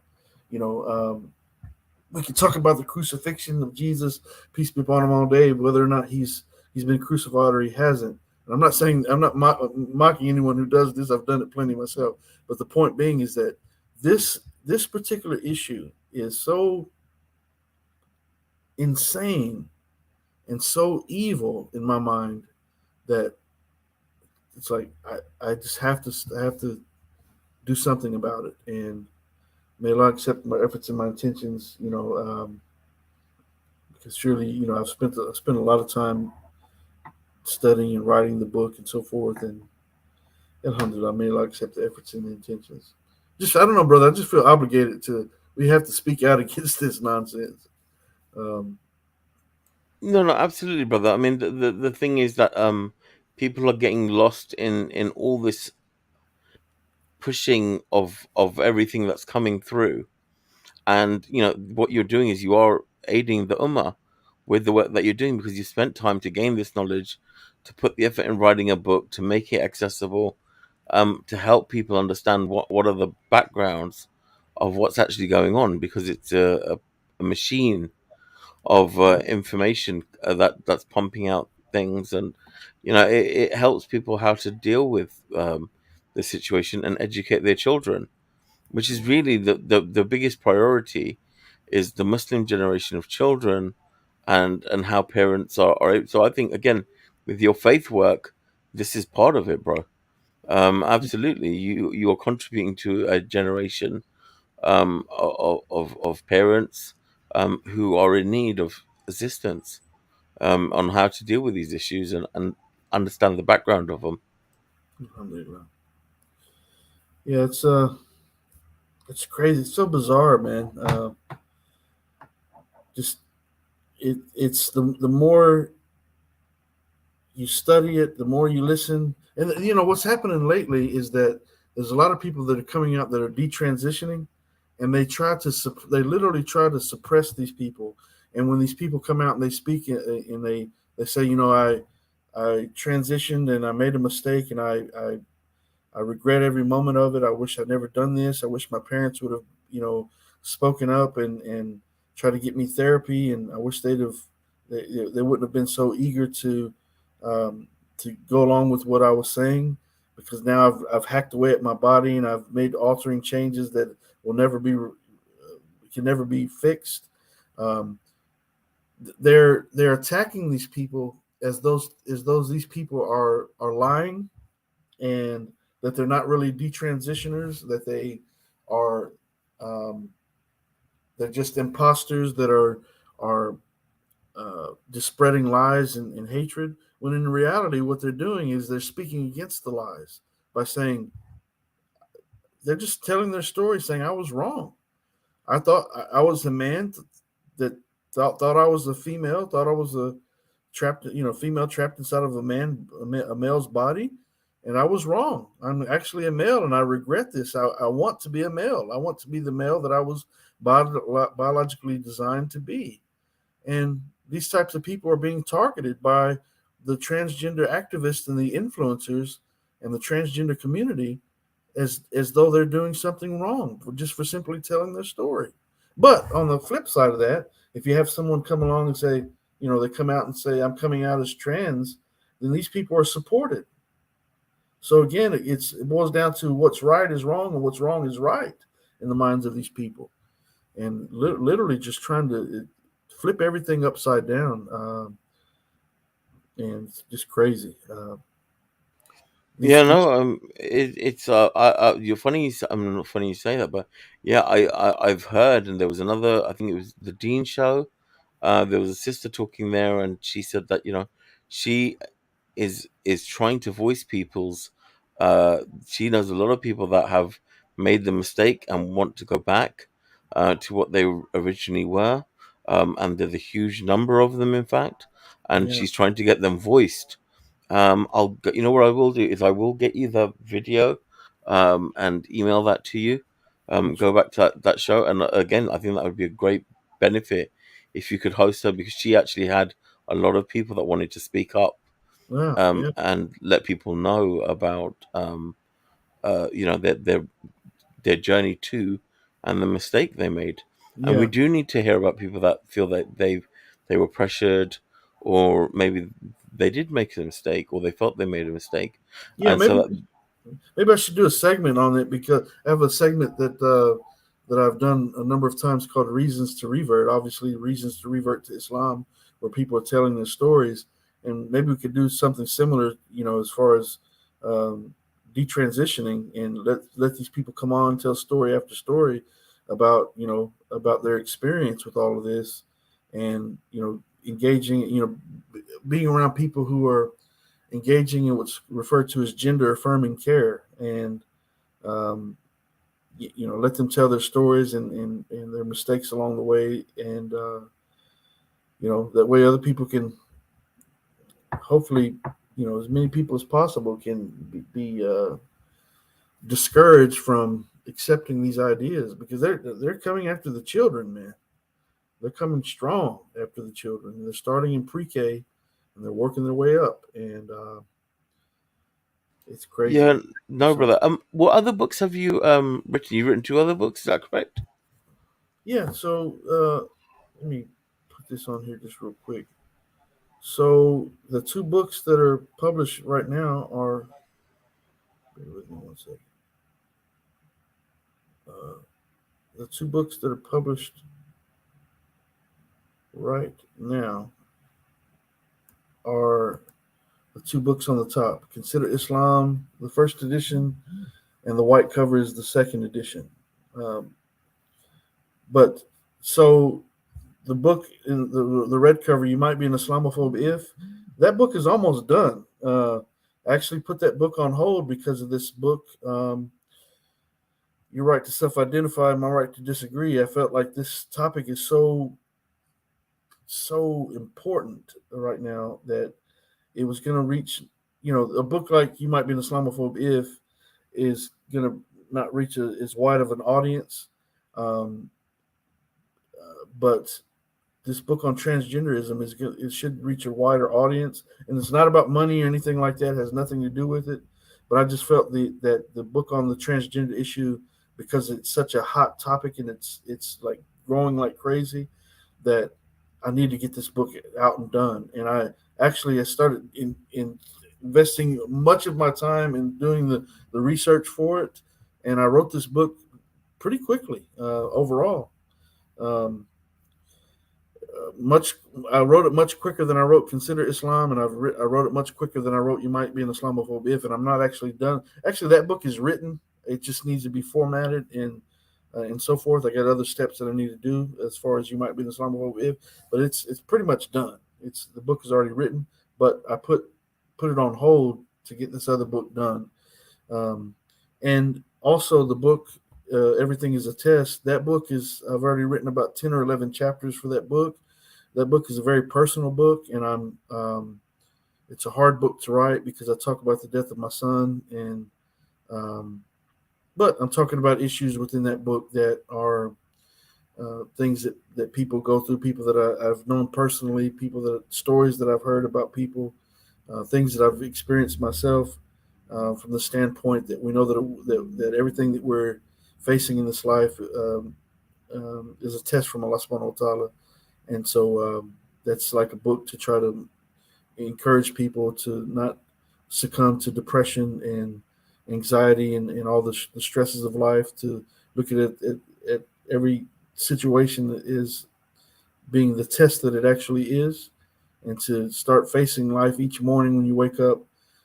Facing the day as though I'm looking at every moment throughout this day as if I'm being tested by my Creator, because in fact that is the case. We believe that as Muslims, that we're being tested by Allah with everything that we experience. So that's what that book's about. So those books are pretty much done. They've just been put on hold for a bit until I get this book done, and then I'll go back and get. Inshallah, I'll get You Might Be an Islamophobe. It should be released by December, maybe January, inshallah. Actually, maybe longer because it's already fixing to be.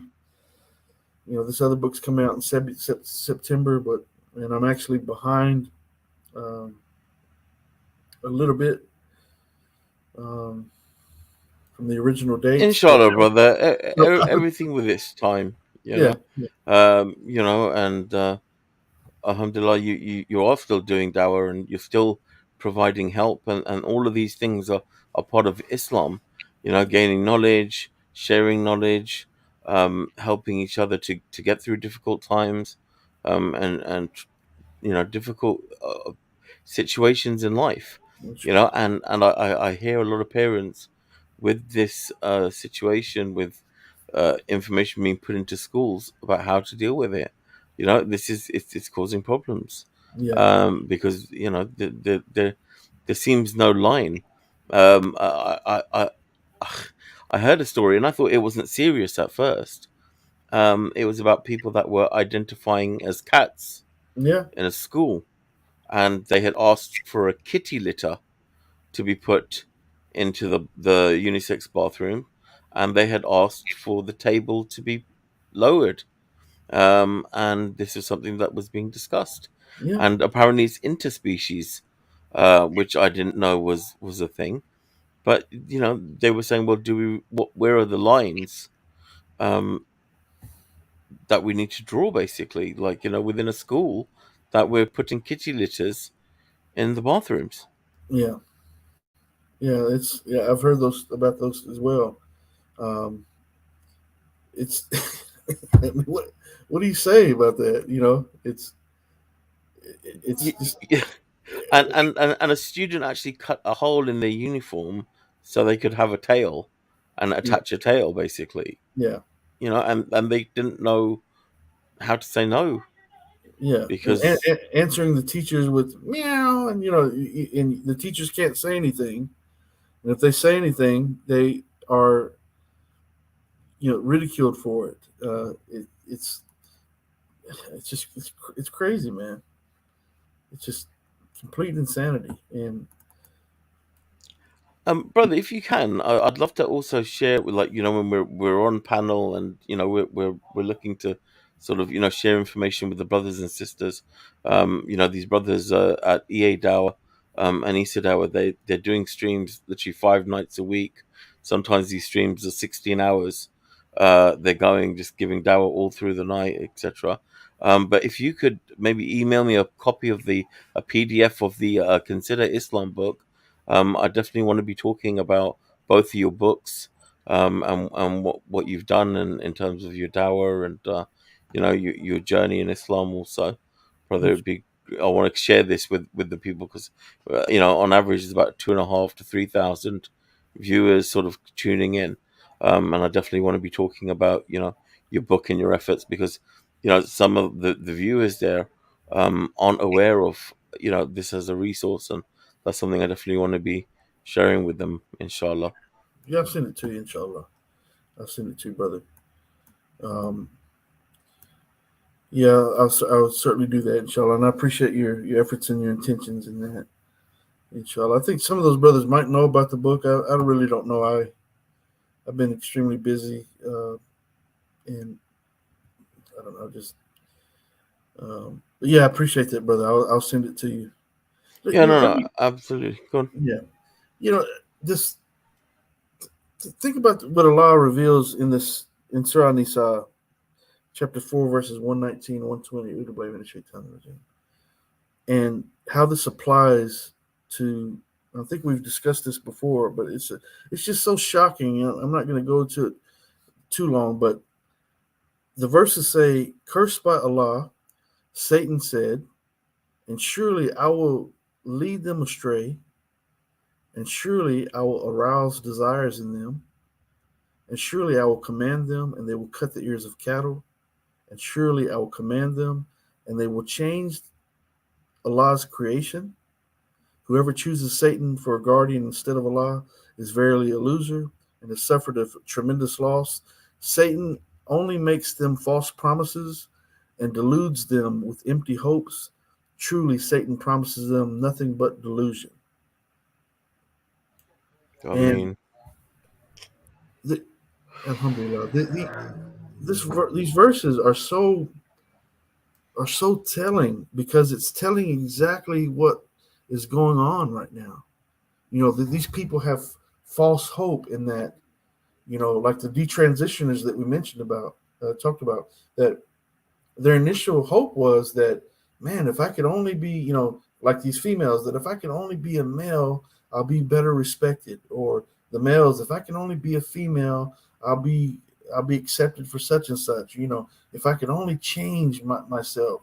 And then they're led astray by the whisperings of the shaitan that tell them that, in fact, you can change yourself. You can change yourself completely to something totally different, and that's a delusion. So what Allah is revealed in these verses is exactly what is happening. That Satan is promising them that if you do this, you're going to feel better, and that's what this whole gender movement is about. That if you want to feel better, then you should probably transition. If you feel awkward, if you feel strange, if you feel uncomfortable, if you feel stressed out or feel anxiety or depressed, because of who you are or what you are, you're probably trans, and you should probably change. You should probably transition, and if you do so, you're gonna feel better. But what's happening is they don't feel better, and that's exactly what Allah is telling them. Is saying about these people in these verses, that Satan makes them false promises and deludes them with empty hopes. And truly, Satan promises them nothing but delusion. So they're giving all this, they're saying, oh, wow, yeah, if I can, you know, start injecting estrogen into my body and get breast implants and start wearing change my name to a female name and start carrying myself and identifying as a female, I'll feel better. But the reality of it is that they don't. It's a false hope and it's a delusion, because inevitably they know internally that they know down deep that they can't be what they're claiming themselves to be. But if they do it, if they still go through the process and change the law's creation, they're going to feel better. Man, that's the devil, man. And that's why I feel so, it's like I feel offended by it. And I feel like, man, if there's not a better time to become a soldier of Allah than this, what are we living this life for? We're all being tested by this very situation. We're being tested by the book. Everything's a test. I have one chapter that I address this issue in, but which kind of inspired this other book. But it's like, seriously, if we're not, as God-fearing people who believe in the truth of Allah and the design and creation of Allah, believe that Allah doesn't make mistakes, if this doesn't inspire us to say, wait a minute, man, let me stand on the side of truth despite what the world says. I don't care if the masses come against me. That's why on the book cover, what do you see? You see one face, and I'm not trying to pat myself on the back, but I encourage everyone. Everyone should be an individual saying, I don't care what everyone else says, Joe Blow or Jake or John or Sally or Sue says, but I believe in the truth of my Creator, and I am going to take my responsibility as a Muslim and say, no. You can do whatever you want to do, but don't try to impose it on me. And don't expect that I'm going to go along with it. And don't expect that I'm going to sit passively by, and while you manipulate and deceive other people. Because inevitably it's the devil doing it, it's Satan doing it. And man, if we're followers of the Prophet Muhammad sallallahu alaihi wasallam, and we're living by the truth that Allah has revealed to all the prophets and the messengers and what he's revealed in the Quran and so forth, then it is our obligation, man.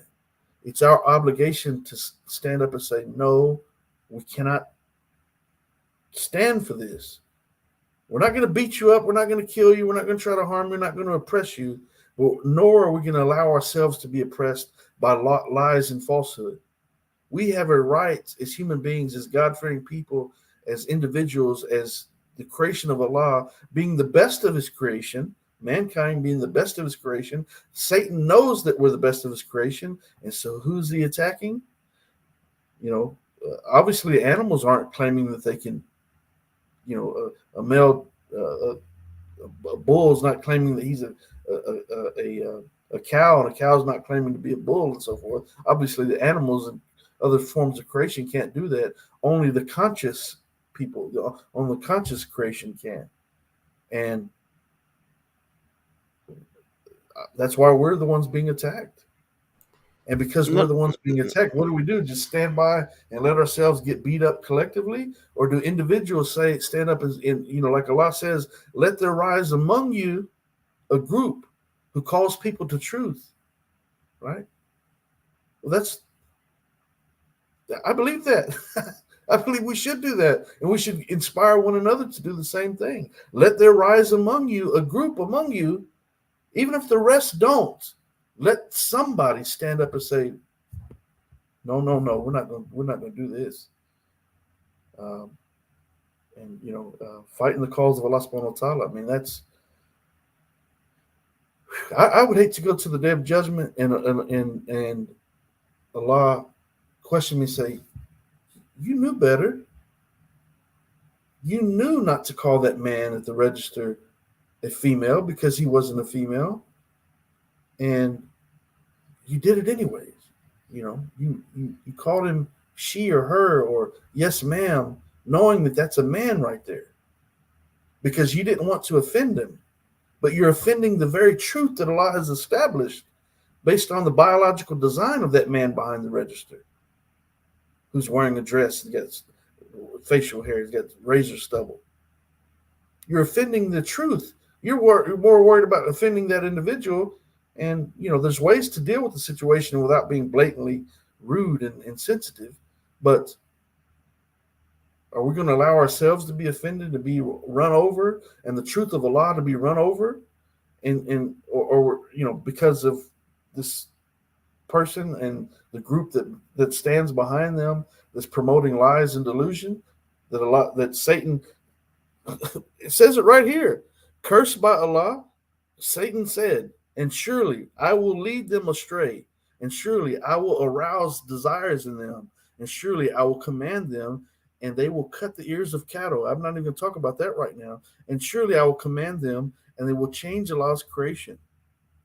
And whoever chooses Satan for a guardian instead of Allah is verily a loser and has suffered a tremendous loss. Now think about what's being said right there. If you're so worried about what that group says that's promoting this false ideology, then you've joined the ranks of the devil. You've joined the ranks of Iblis and his followers. I mean, that's what's being stated here. Whoever chooses Satan for a guardian instead of Allah is verily a loser.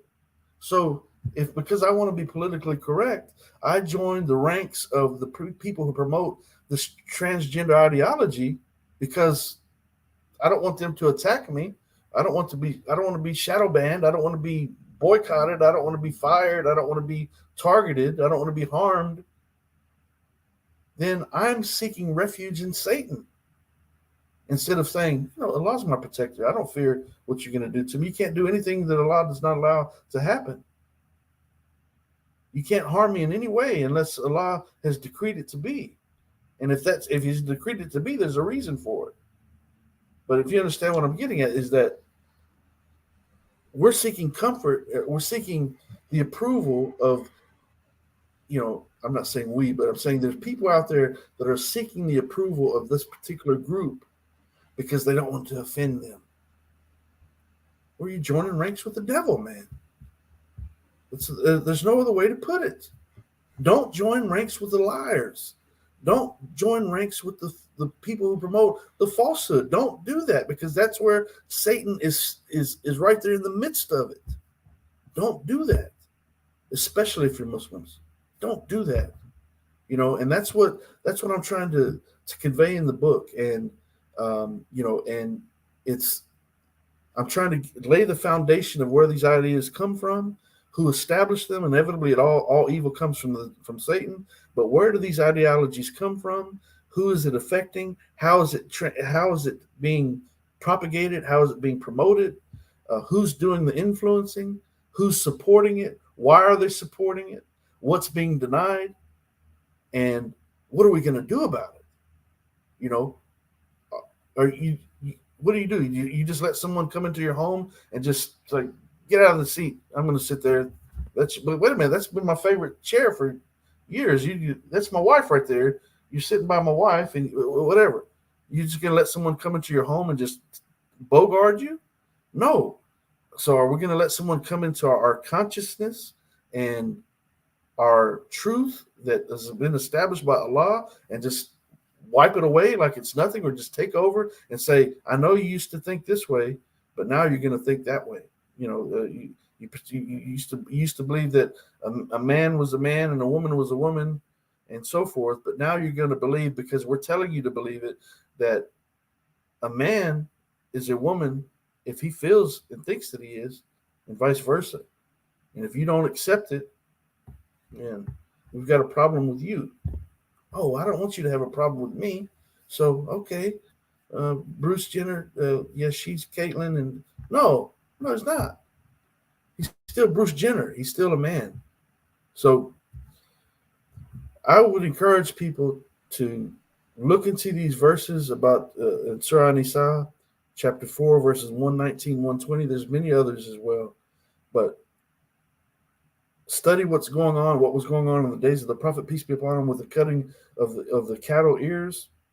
and why they were doing this and why they're doing it today in modern times, trying to clone and replicate and through human design, human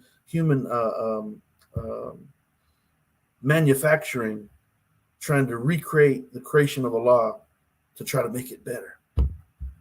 They're doing that today by cutting the ears of bulls and taking the cells from the bulls and making and cloning them because they want to make them better. They're not satisfied with what Allah has created. What does the verse say? I will mislead them, and I will encourage them to change the creation of Allah. You think mankind thinks you think you can do better than Allah? Have you seen what Allah has created? Matter of fact, I encourage people to Brother Paul Williams and his blogging theology on his post. Yes, Yeah, oh, wow, amazing. No it's amazing. design. Yes, Yeah. when you right, he always puts no design. He put one yesterday or maybe today that was I couldn't even see the creature that was so camouflaged against the tree. It's some type of a tail. I don't remember what it was, but the thing is, there's so many things like that. And the human being has the audacity and the arrogance of Iblis himself, who is the originator of original arrogance, who misleads the human being into thinking that they too can do better than Allah. When Allah says He's made the best of His creation, mankind, because we have a consciousness, we have a freedom of choice, we have a physical body, we have a spiritual body. Animals have a physical body, they don't have a spiritual body, they don't have a freedom of choice, they react on instinct. All the rest of creation reacts on instinct. The human being, includes, angels that they don't have a physical body, they do the command of Allah, and they don't react on instinct. They do what Allah says. I guess it's instinctively. They do what Allah says. They don't have a freedom of choice. The jinn, they don't have a physical body. They have a freedom of choice. They're not the best of mankind. I mean, the best of Allah's creation. Mankind, humanity is the best of Allah's creation because we encompass all of that. A physical body, a spiritual body, freedom of choice, and so forth. That's what Allah has decreed. Iblis wasn't satisfied with that. He's like, wait a minute. How can he be better than me? I'm made of a smokeless blue flame. He's made from dirt. Because Allah says, I know what you know not. Well, Satan and his followers rebelled against that whole idea, and they're still rebelling against that idea and causing human beings to think that they can do better than what Allah has done. No way whatsoever. There'll be fuel for the fire on the day of judgment. And the thing is, as Muslims, we should be concerned about those people and be willing to prevent other people from becoming fuel for that same fire by saying, no, let me tell you about Islam. Let me tell you what the Quran says on these issues. Let's look at this realistically. Let's look at the biology. Where did the biology come from? It come from a creator. Are you God conscious? If you're God conscious, then you should believe that the design of our creator is perfect. Are you really a God conscious person? Be Christian, Muslim, Jew, whoever, and you think that a man can be trapped inside of a woman's body and vice versa? Do you really believe that? Well, if you believe that, then you're denying the greatness of our creator in the process. And other God-conscious people should be saying, wait a minute, you believe in the same God that I do, or do you? Because the God that I believe in doesn't make mistakes. And I'm offended if you, by any name, by any religion, I don't care who you are, if you are a God conscious person and you join the ranks of those who are not God conscious, meaning they don't even want to talk about the creator. They want to do what they want to do, and that's all there is to it. They don't want God being mentioned in the conversation. And that's the very solution to the problem. That's exactly what we need to be talking about. And but instead we want to. I don't know, man. I don't want to get off track on it. I get. no, but you're passionate about it, and that comes through. And it's I think it's essential that we're looking at the care principle and the harm principle, of Islam, and that's where I think the book and the knowledge that you're sharing really comes in, and Okay. also um, giving people Islam also in the form of dawah, that they can Yeah. find some stability within themselves and that stoicness, and to understand that they are loved by the Creator, and that they were made to deal with these trials and tribulations also. And, uh, this there are things that are going to try and block the fitra, and, block things like rational reasoning and revelation and all these other, and spirituality and all these other things that are there but are blocked. And this is another thing that obviously with um, this new information.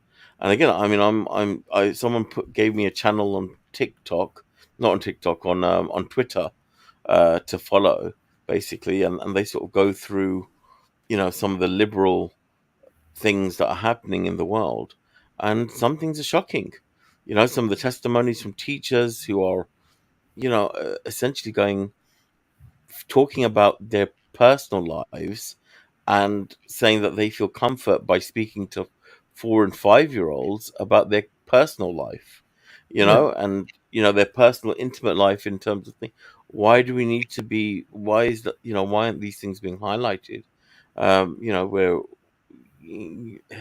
the teacher is there to teach, not necessarily, take over a parent's role also. Yeah. And in some regards, the parents are being shunned out completely, with some of the stuff that's being in schools. That if your parents don't love you the way you are, the teacher will, and sort of creating that separation. Yeah. Another story I saw, his child was put on medication and not it wasn't told about it. Yeah. And he was like, well, how do I not know about this sort of stuff? My child's been put on antidepressants for 3 months, and I wasn't informed about it. Yeah.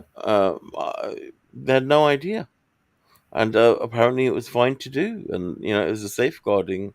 However, they cemented it, but yeah, again, it's important, and um, again, inshallah, we'll be speaking about this on stream, and maybe you could pop by on stream, or we could do a thing where one of the brothers comes here and talks about Dower, and then maybe you can come over there on one of the lives, and we could do that. But a lot of the brothers and sisters are calling in with questions. We had a brother today call in and talking about it and how scared he is in this new world.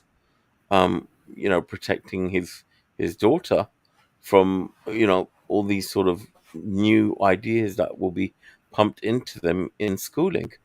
And a Yeah. lot of them are talking about homeschooling, or finding alternatives.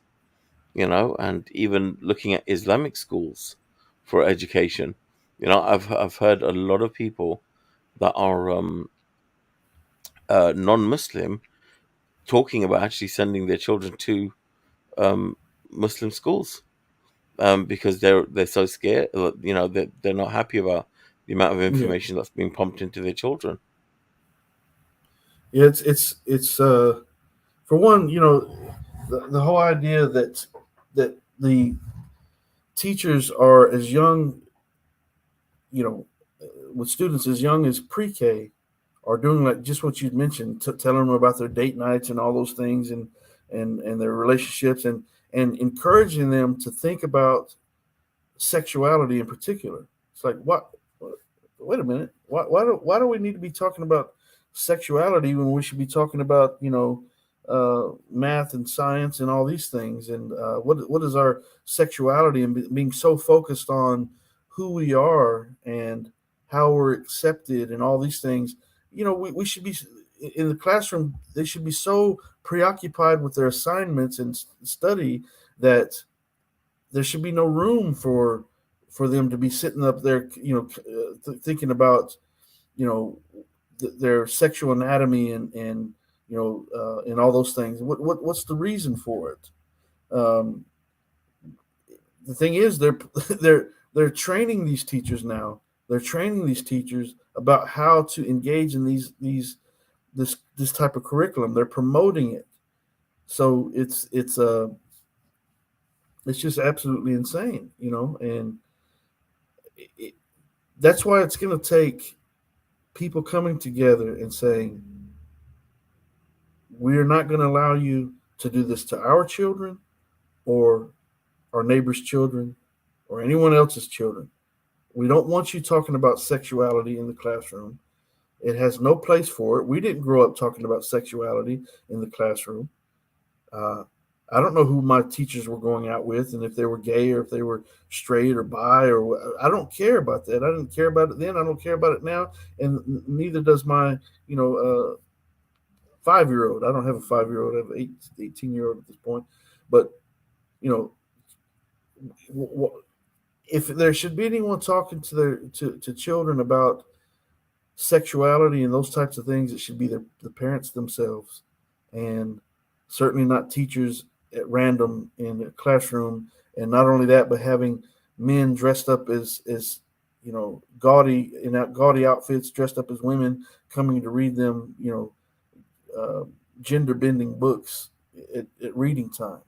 There's just no place for it, and so we have to speak out against it, man. And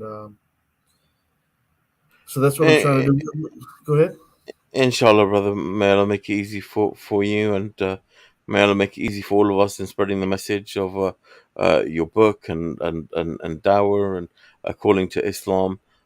So it gives people the steadfastness to hold on to a family discussion, knowledge, and tackling these issues also.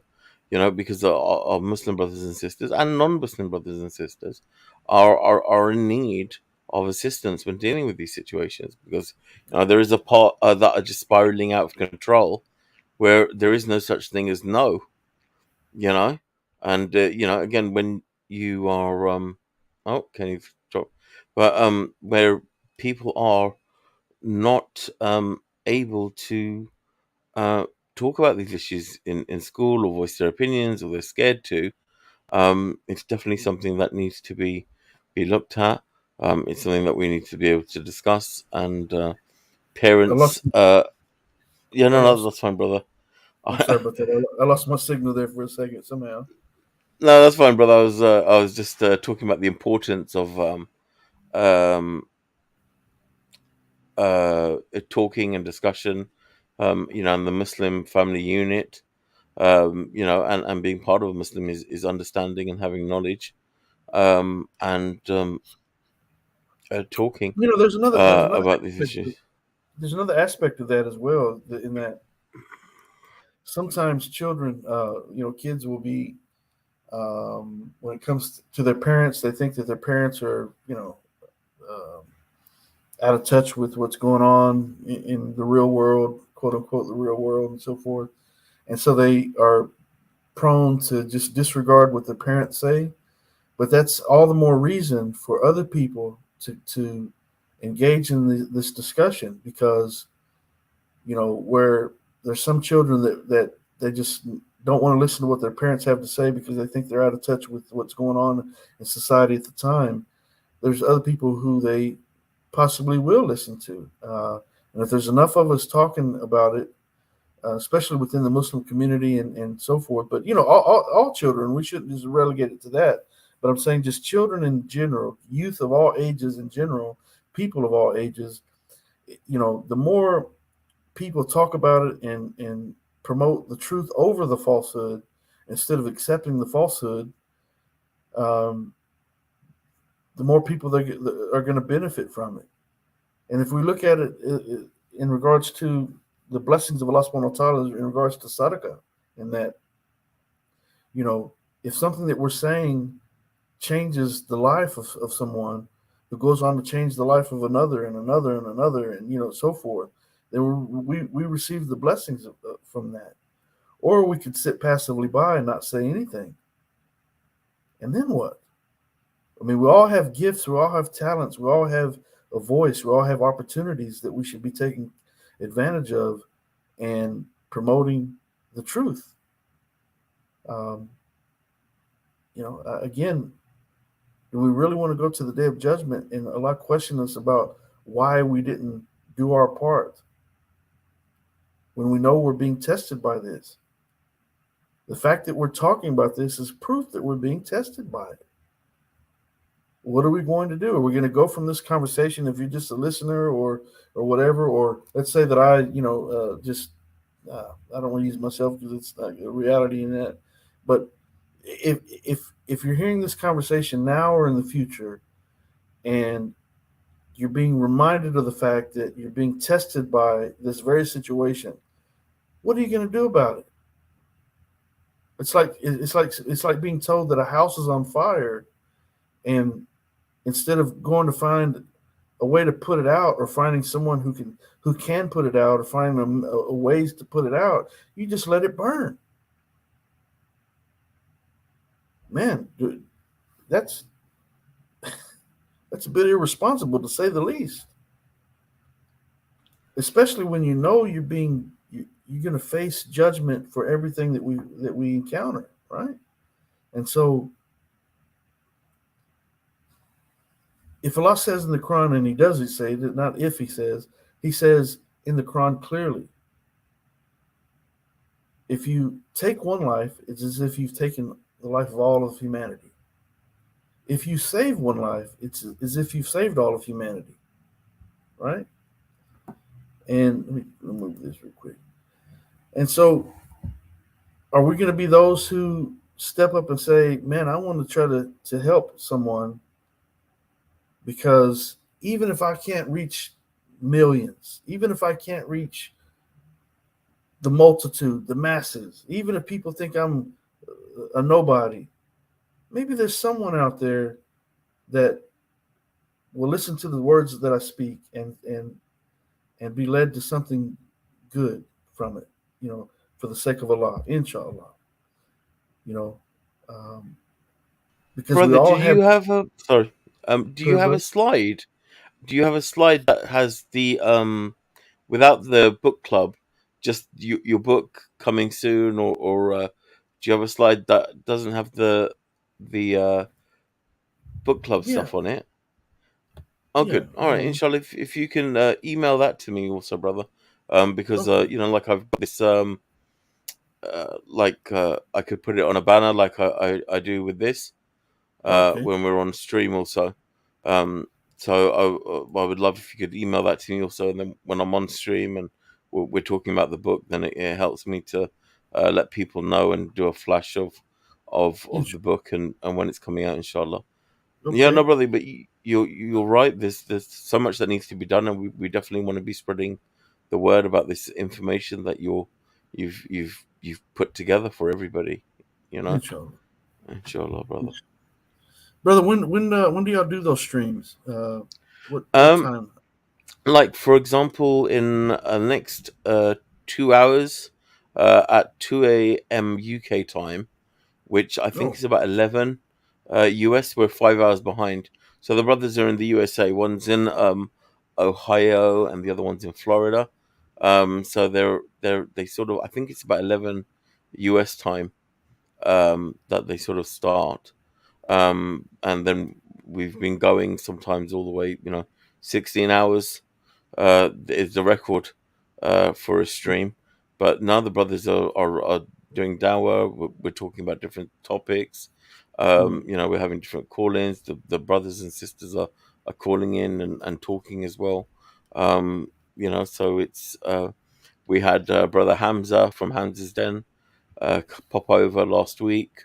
So we've okay. been basically jumping onto each other's streams and discussing different topics and the importance of supporting each other in different areas. Yeah, In dawah, in supporting communities, in things that we do, and yeah, engaging with non-Muslims also. And again, the brothers and sisters are calling in and they're kind of talking about this topic also, that they're scared about what's going on in the schools and yeah, education. So yeah, I mean, we'll be in contact, but I mean, brother, we'll work something out. But maybe we can talk about dawah, and one of the brothers' journeys, come on to consider Islam, and then you come over, on one of the streams, and come in and talk for half an hour, and talk about your Okay. book if it's late for you. But yeah, no, I definitely think that would be beneficial for the Inshallah. brothers and sisters, that Okay. we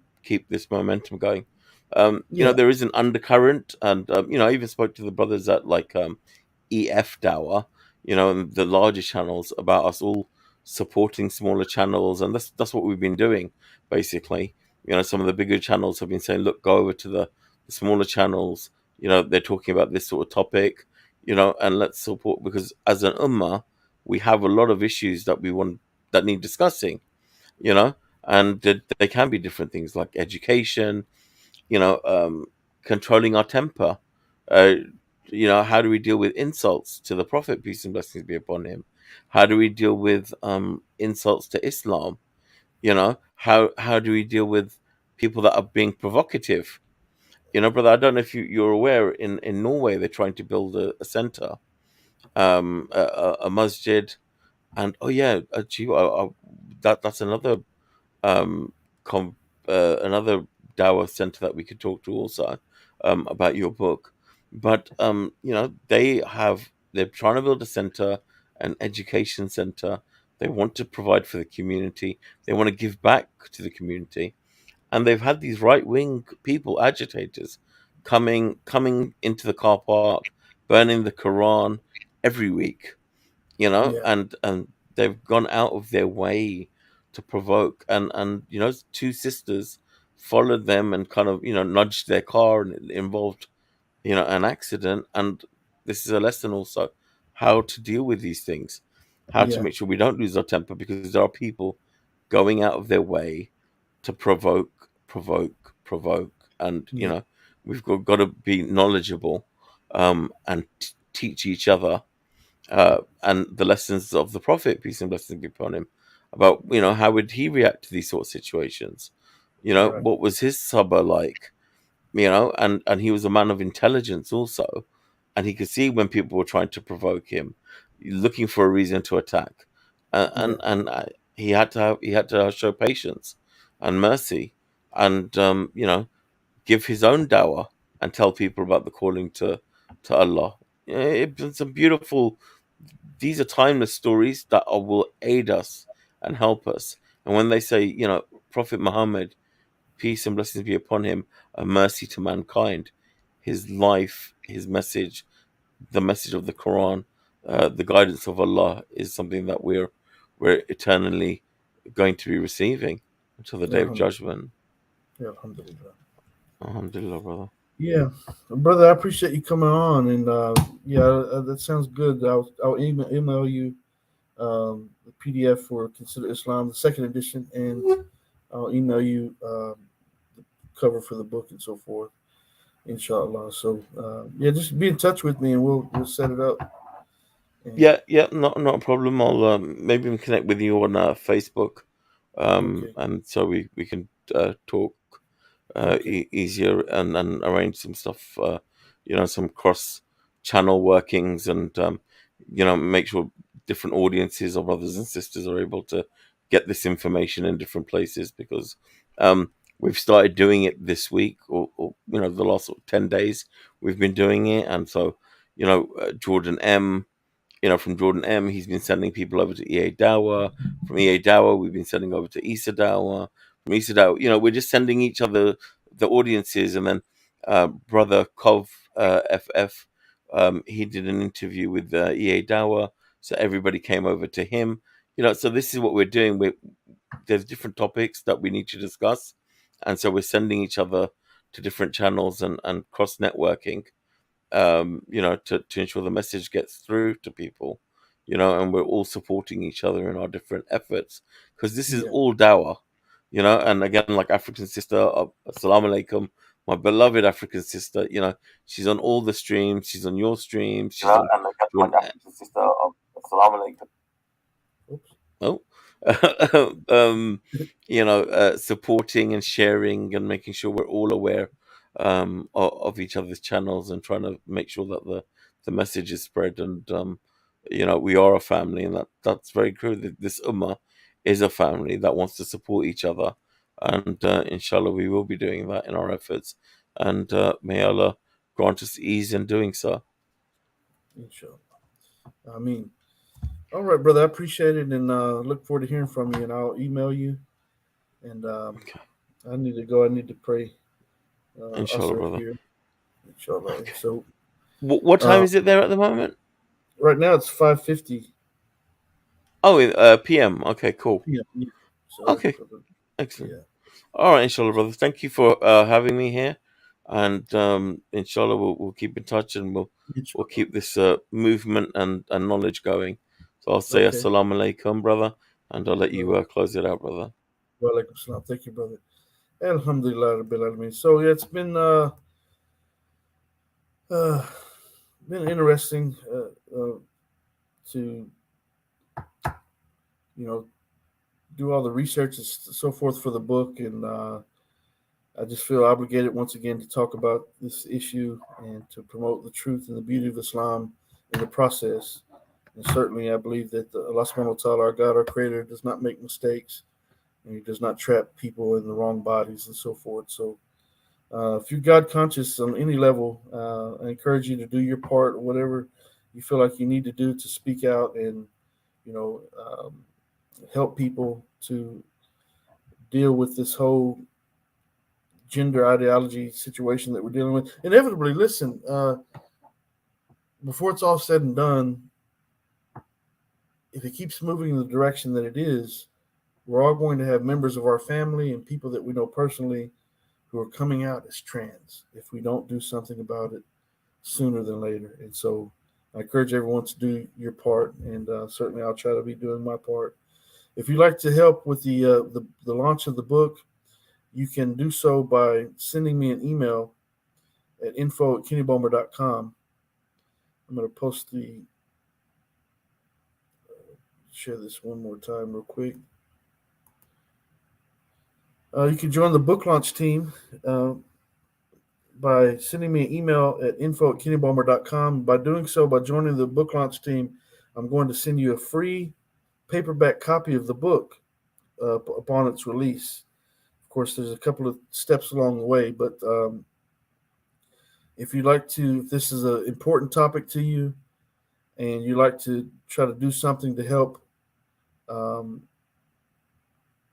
speak out against it and promote the truth over falsehood, then you can help by joining the book launch team by sending me an email at info@kennybomer.com.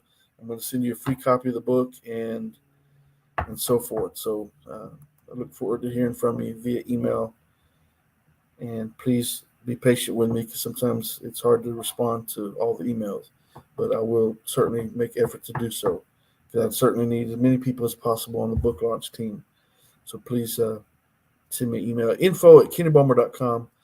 And so I'm going to close out at that. I do bear witness there's no God other than Allah. And I bear witness that Muhammad is his final servant and the seal of all prophets. Alhamdulillah. Let me look at something real quick.